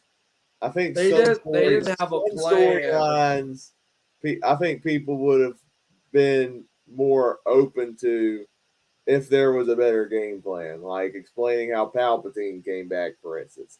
I don't have an issue with him coming back, but they did not explain it well, and it took people out of the movie. I feel like him. I feel like bringing him back was the worst thing the sequels ever did because I felt like it took away from Anakin's sacrifice. It kind of made that scene from Return of the Jedi where Luke is looking at Anakin and he's dying in his arms. That was such an emotional scene. And I feel like that scene is kind of ruined because of Rise of Skywalker.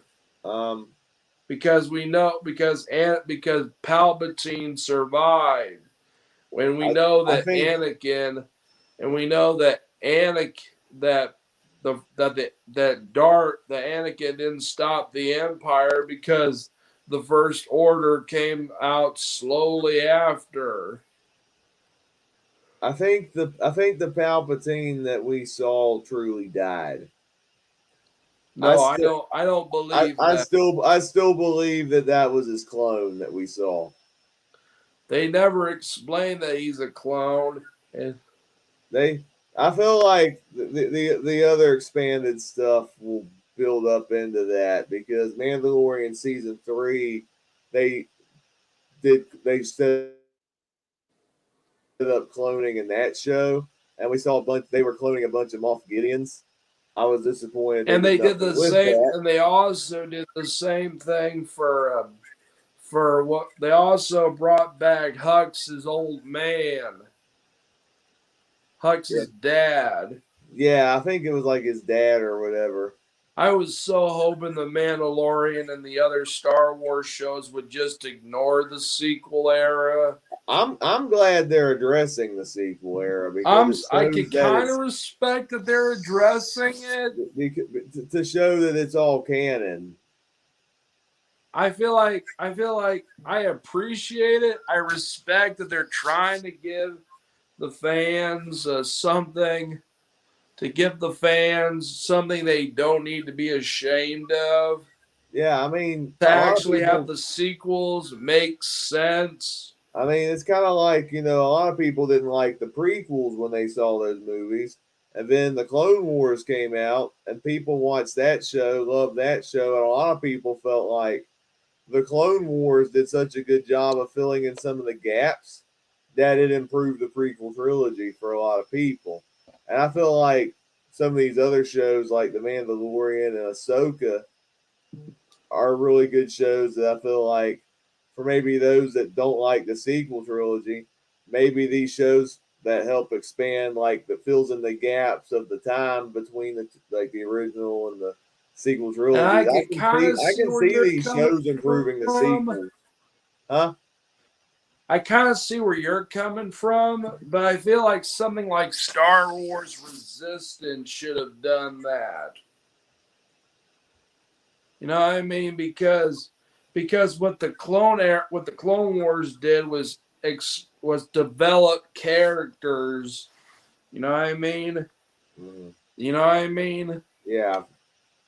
And Mandalorian and Ahsoka aren't exactly doing that. You don't see any cameos from any of the characters, Oh, any, any of it's the. set before the sequel trilogy. I think it's just trying to show They're just not trying to develop any of the characters from the sequel era. well, because it's set before the sequel era for one thing. I think it's trying to show how they're trying to show for these shows how the First Order came about and how we got to where we got in episode Yeah, but 7. you're not going to develop characters like Finn or even introduce them at some point, which I hope we do get some kind of you know what I mean? Or even have a character from like what's her name? That orange alien character. Oh, Maz Kanata. I'm hoping we get a cameo of her, or at least an appearance of her in the Mandalorian, or even in Ahsoka. She Yeah, was one of the few characters in the Force Awakens I liked, and I feel like the Last Jedi kind of did her dirty because they did nothing with her in that movie outside of a brief appearance, mm, and I feel like Snoke was done dirty in the third movie, Rise of Skywalker, by making him a clone. I mean, go way to go to take away oh, take away the intimidation of a great villain character. see, see, to me, Snoke always came off as like discount Palpatine. So the fact that he's a failed clone of Palpatine makes more sense to me. I feel like he could have been a really great villain, but what do? You kill him off before we even get a chance to know him. But which, like I said, I didn't mind because we disagree on this. I love Kylo Ren. He's one of my favorite characters in the sequel trilogy. So the fact that Kylo killed him off so he can gain more power and that at that time I thought was a That good would effect. that actually would have worked if they actually made the Duel of the Fates movie where Kylo Ren does become the villain. Instead, in Rise of Skywalker, he's just pretty much Palpatine's errand boy. You know what I And mean? He's pretty much he's still a reduced to being primary an antagonist apprentice for most of the again. movie. He's still a primary antagonist for most of the movie, and he does some crazy stuff in that film. I know you like that movie, but Um, I still would have been intrigued to see how Duel of the Fates would have been if I that's what feel we like that would have been way better than Rise of Skywalker. yeah. I feel like I mean, tell me you it didn't very get well tears from it that could summary have I it could showed have, but you. I still like Rise of Skywalker though. Tell me you didn't get tears from that summary I showed you of Duel of the Fates.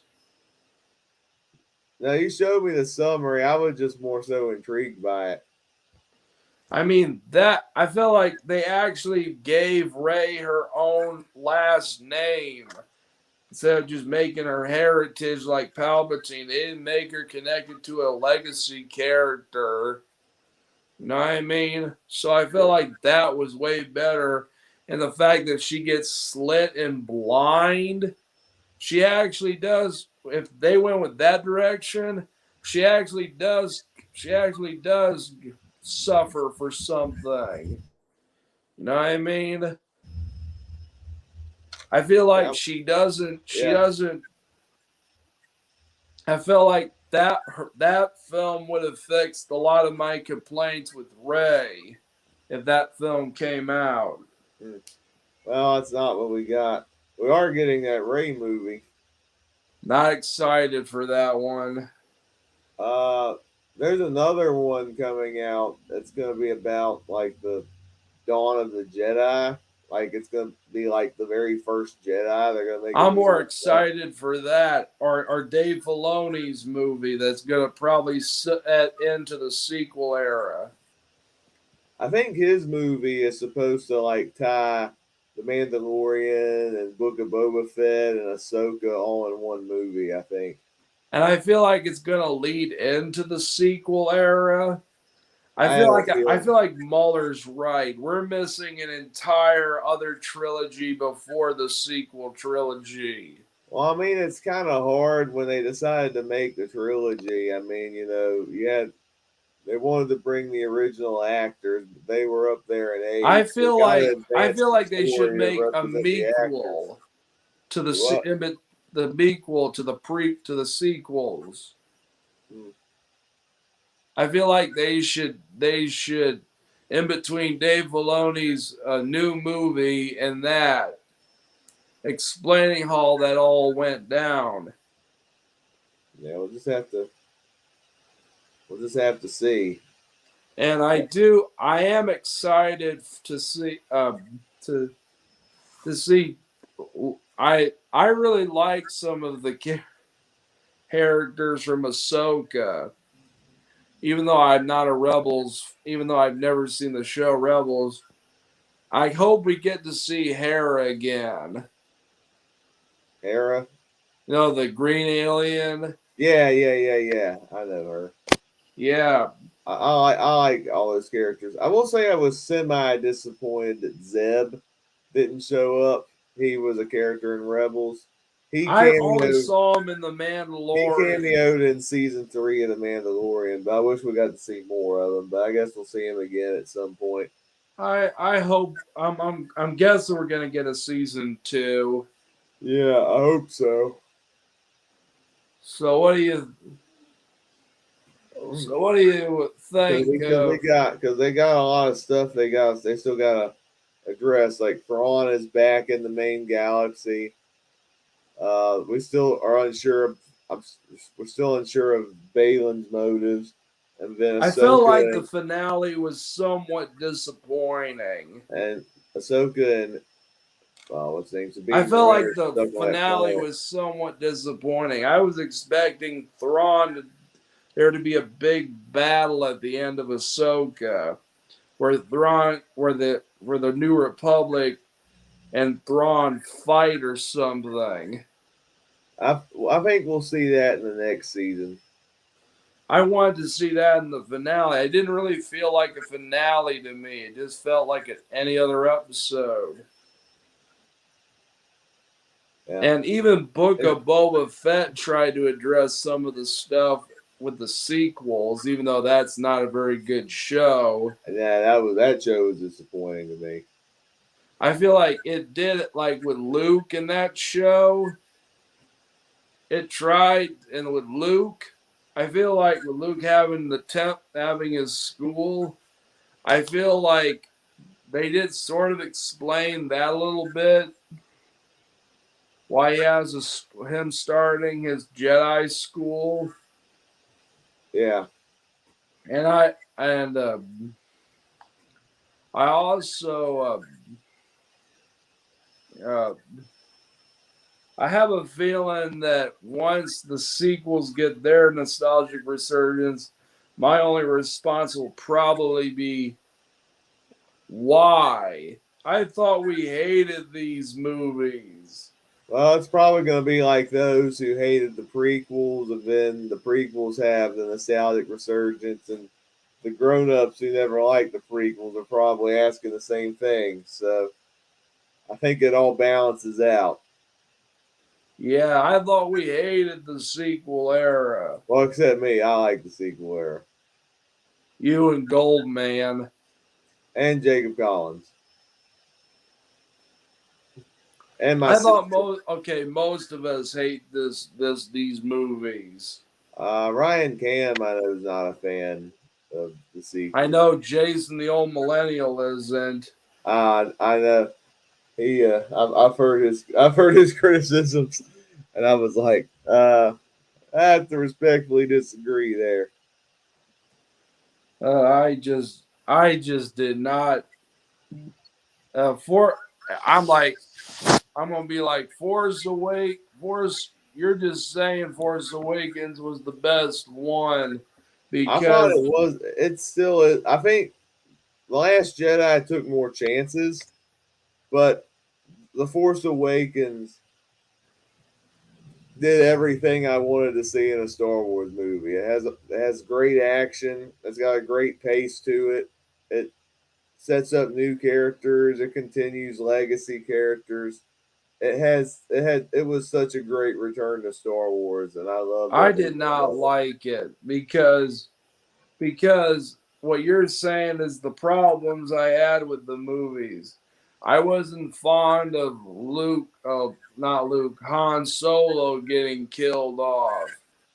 Yeah, I that felt it was was so disrespectful to the character, and I Harrison. felt that the way they portrayed him in the movie, they just made him an asshole, like at the beginning of A New You Hope. know, you know They just Harrison set Ford. his character, and he's just a grumpy old father figure. You know Harrison Ford only agreed to do Force Awakens just so they could kill him off because he felt like that would be an emotional drive for the story. Though what did it didn't it only felt me with rage. But to be honest, Harrison Ford was not as pet. No, even though he's he's credits it for helping his career, but he's not as passionate about Star Wars as he is Indiana Jones. I just do not like I just and I wasn't a fan of what I wasn't a I still hate, I hate Kylo Ren as a character. That's my hot take. Yeah, you're like the only one I know who can't stand Kylo Ren. I feel like he's everything that he's Anakin but worse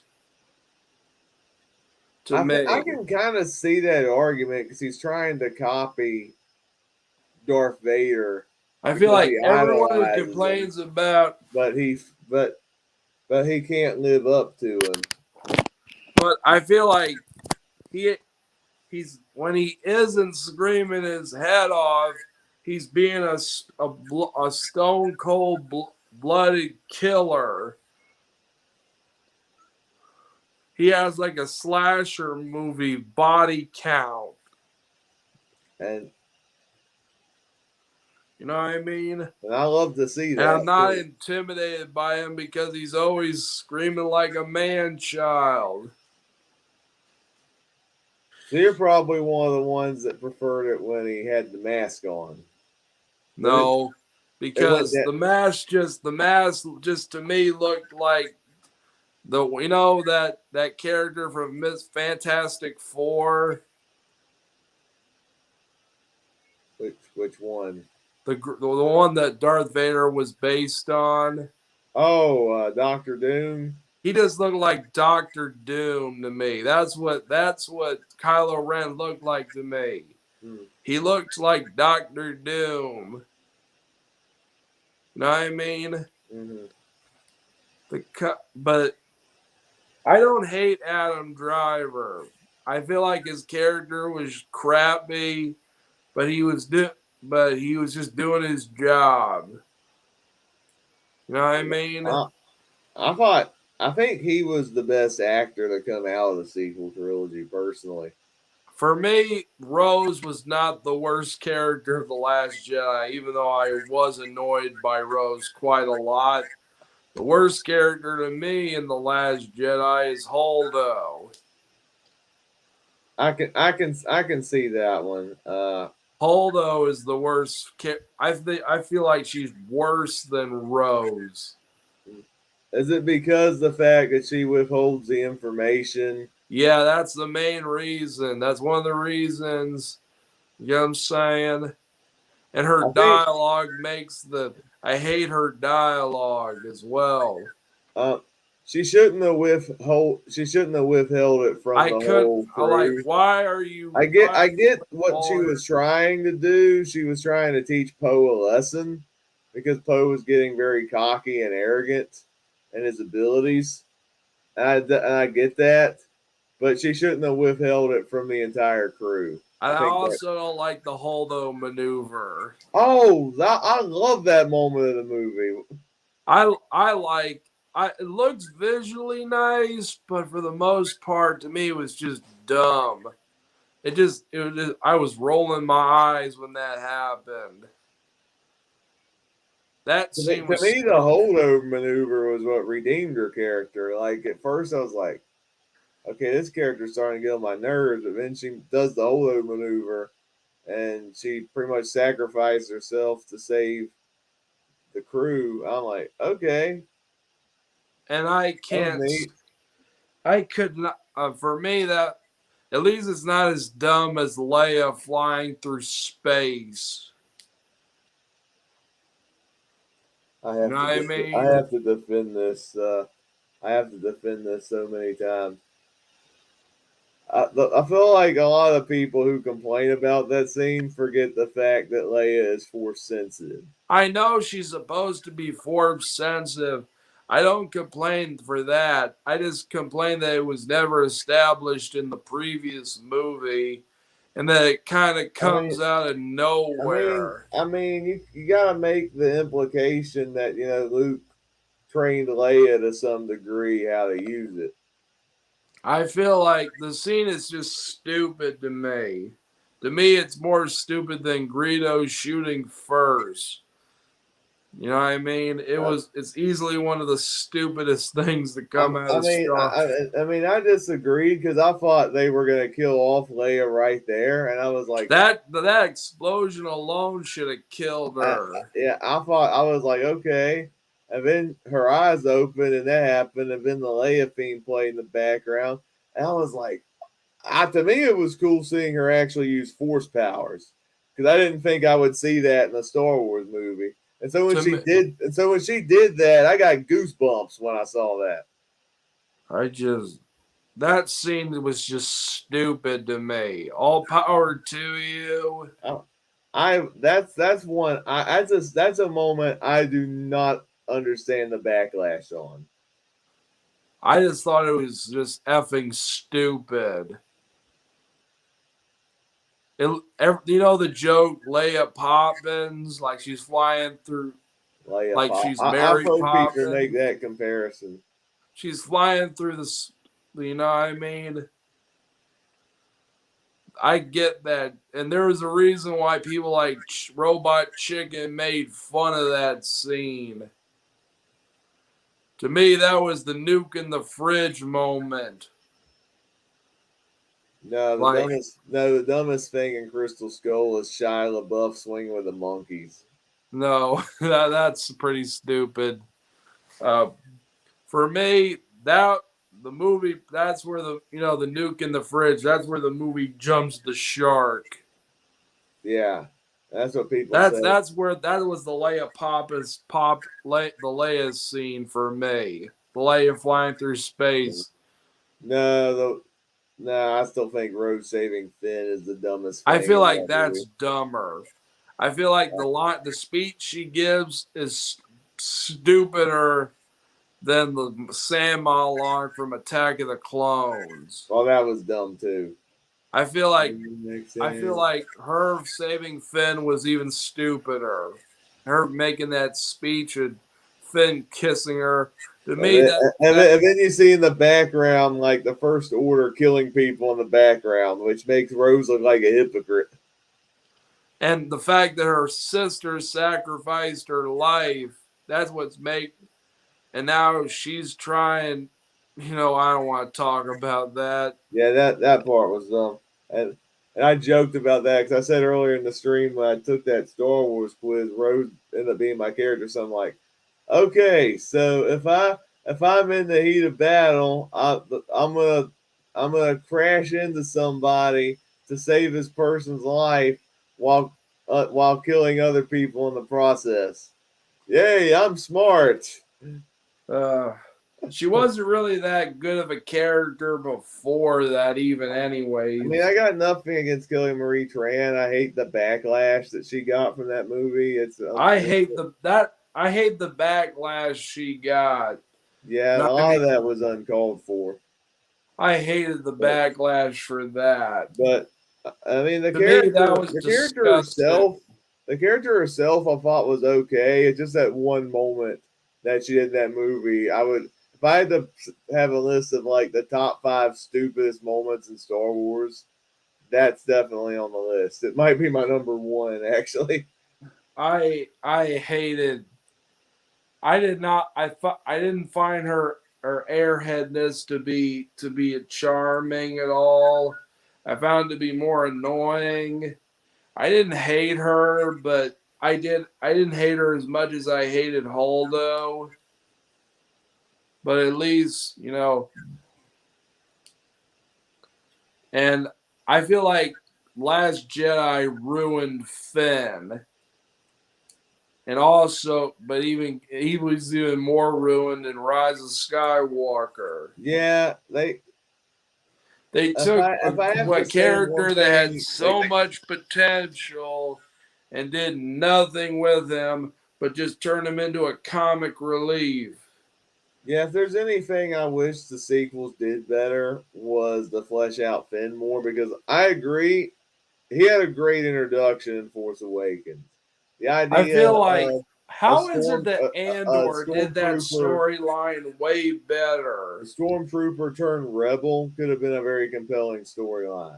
I mean, how is it that Andor did that story way better? Wow. You saw my video on Andor, me comparing Finn to this trooper and Andor.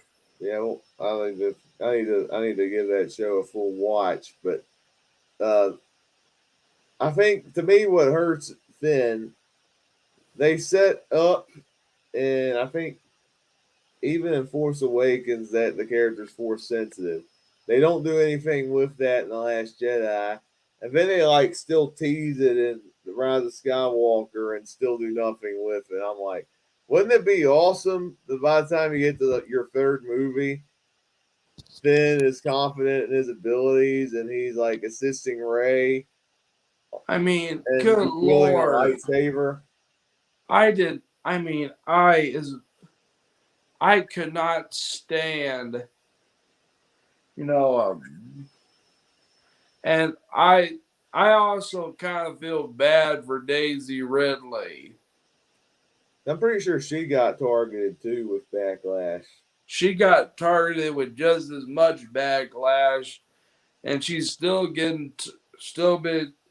And I'm glad she's able to move on from it with that movie, The King's Marsh's Daughter, which I hope is really good. Mm-hmm. And I hope You she see? does Did you get see the more. trailer for that? I've not seen the trailer for it, but I hope it's a good movie, and I hope she gets to have more roles.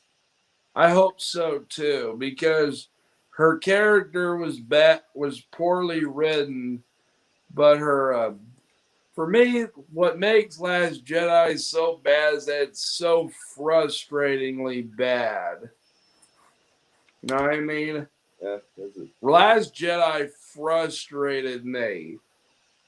Rise of Skywalker ticked me off. You know what I mean? Hmm.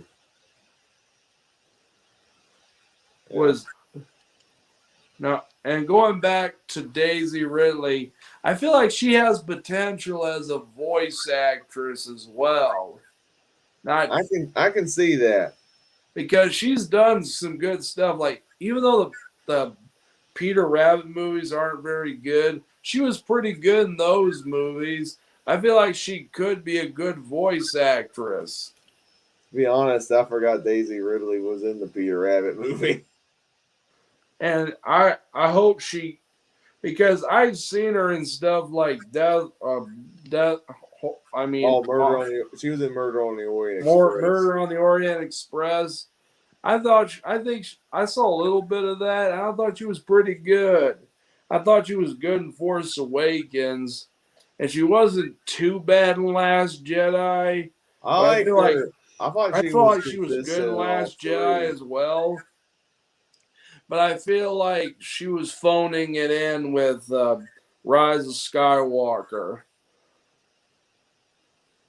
No, I disagree on that. I thought Daisy Ridley and Adam Driver both gave their best performances in that movie. They tried to give it all, but the script was really crap. I'll give them that much. I mean, if you had to work with a script like that, I would probably phone it in too. Or you just make the best of it and hope the movie still That's turns what they out good. tried to do. I'll give them that. They tried to do it, but the material was so bad. I feel like no one could make that movie good. Yeah, You know what I mean? yeah. Well, hey, so you don't think anything like any other Star Wars show is going to change your perception on those movies? Even though I like The Mandalorian and Ahsoka, I feel like they're not going to change my mind. You know what I mean? We'll just see when the time comes when they get their resurgence. Maybe I'll still hate them, but Yeah, maybe I'll look at them with a different set of eyes. yeah. 'Cause I've seen more of an appreciation of the prequels in recent years. I don't. I just I think the prequels are better made, better crafted. You know what I mean? Uh, And they actually feel like a trilogy, unlike the sequels, which feels like they were just making crap up as they went along. You know what I yeah. mean? Well, the original trilogy, you gotta remember, I don't think George Lucas realized the success that movie was going to be. And you can look at it. I think those movies they were being thought out as they were going along too. And I think people But tend they to forget had that. something of a plan and an end goal. Yeah, They at least not had not a not 100% because when they made A New Hope, George Lucas never even thought about Luke and Leia being brother and sister. He and didn't even come up with that until they were making Return of the Jedi. I feel like George Lucas was producer. He was still ahead of the trilogy. even though other people's were directed Empire. Yeah, there were two other directors who did. The Yeah, only yeah, one other Lucas directors. directed in the originals was A New Hope. And I feel like maybe George Lucas needed with the prequels. I agreed that he needed help with the dialogue. Yeah, like he was like directing wise was not his problem, nor was him producing and stuff. He's not the best screenwriter. And I feel like with someone the should have original helped him with trilogy, the he had help. dialogue in the prequels. Even though I like those movies, the dialogue in Attack of the Clones is I feel like is the only problem I have with that movie. Yeah. Even though I kind of find that the dialogue in those movies hilarious, Mhm. the romantic banter between Padme and Anakin hilarious. I find it so I love how cheesy it is. Yeah, it's some good stuff. Well, no, not it's funny some of the stuff, but the dialogue is still so cringe. Oh, are we going to get any more I comments? I don't think so. We haven't had any in a good while. I think now would be a good time to wrap it up. I'd say. Okay, we're going to wrap up the stream now, guys. I hope you enjoyed our Hangout / 800th Q&A stream. I hope to have Jacob again on another stream if I do another one. I'm probably going to do another one when I get to 900. And I have my review of my Veterans Day review of Navy Blues will be out on Saturday, just for Veterans Day. Next week, I'll be doing the Snow Queen review, SSSR, a U.S. Soviet Union Snow Queen. And the week after, I'll be doing Drums Along the Mohawk. And then I'll start the Christmas episodes, my Christmas reviews. And I'm going to ask, hey, Jacob, what do you got planned for your channel? What do I got coming on my channel? I think tomorrow maybe. I'll upload my video of. I think I'll do my celebrating Disney review of Honey I Shrunk the Kids, and then another video that I gotta upload. I also have my review of Iron Fist season 1, and then these are all carryovers from my previous what I've watched live stream that I've been doing, because being at school right now, I think it's better just to film a live stream where I review all my stuff and then re-edit and re-upload them into standalone videos. Then I'll also have reviews coming up on, speaking of Star Wars, the original Star Wars: A New Hope, and then a movie called Videodrome, which I did a collab with Ryan Cam on over on his channel. This will be my thoughts on my channel. And then I did a singing video just for fun recently where I sung "I'll Make a Man Out of You" from Mulan. That video really took off, so there'll probably be some more singing videos in the future. Can't wait to see more. And me and Jacob are doing our discussing DreamWorks on Kung Fu Panda. So Yeah, look forward to thank you, that. Henry, for reminding me of that. That is next Wednesday, the Well, 15th at 9 p.m. Eastern Time. It's going to be us and Ryan Cam are going to be a part of that. That's one of my favorite DreamWorks movies, and I'm excited to discuss that one. so I'll see you. I guess I'll see you guys, my viewers, on Friday, and then I'll see Jacob on Wednesday next Yep. week. So long. All I'm right. our Mockingbird, your host with the mustache. All right. Good night, everyone. So long.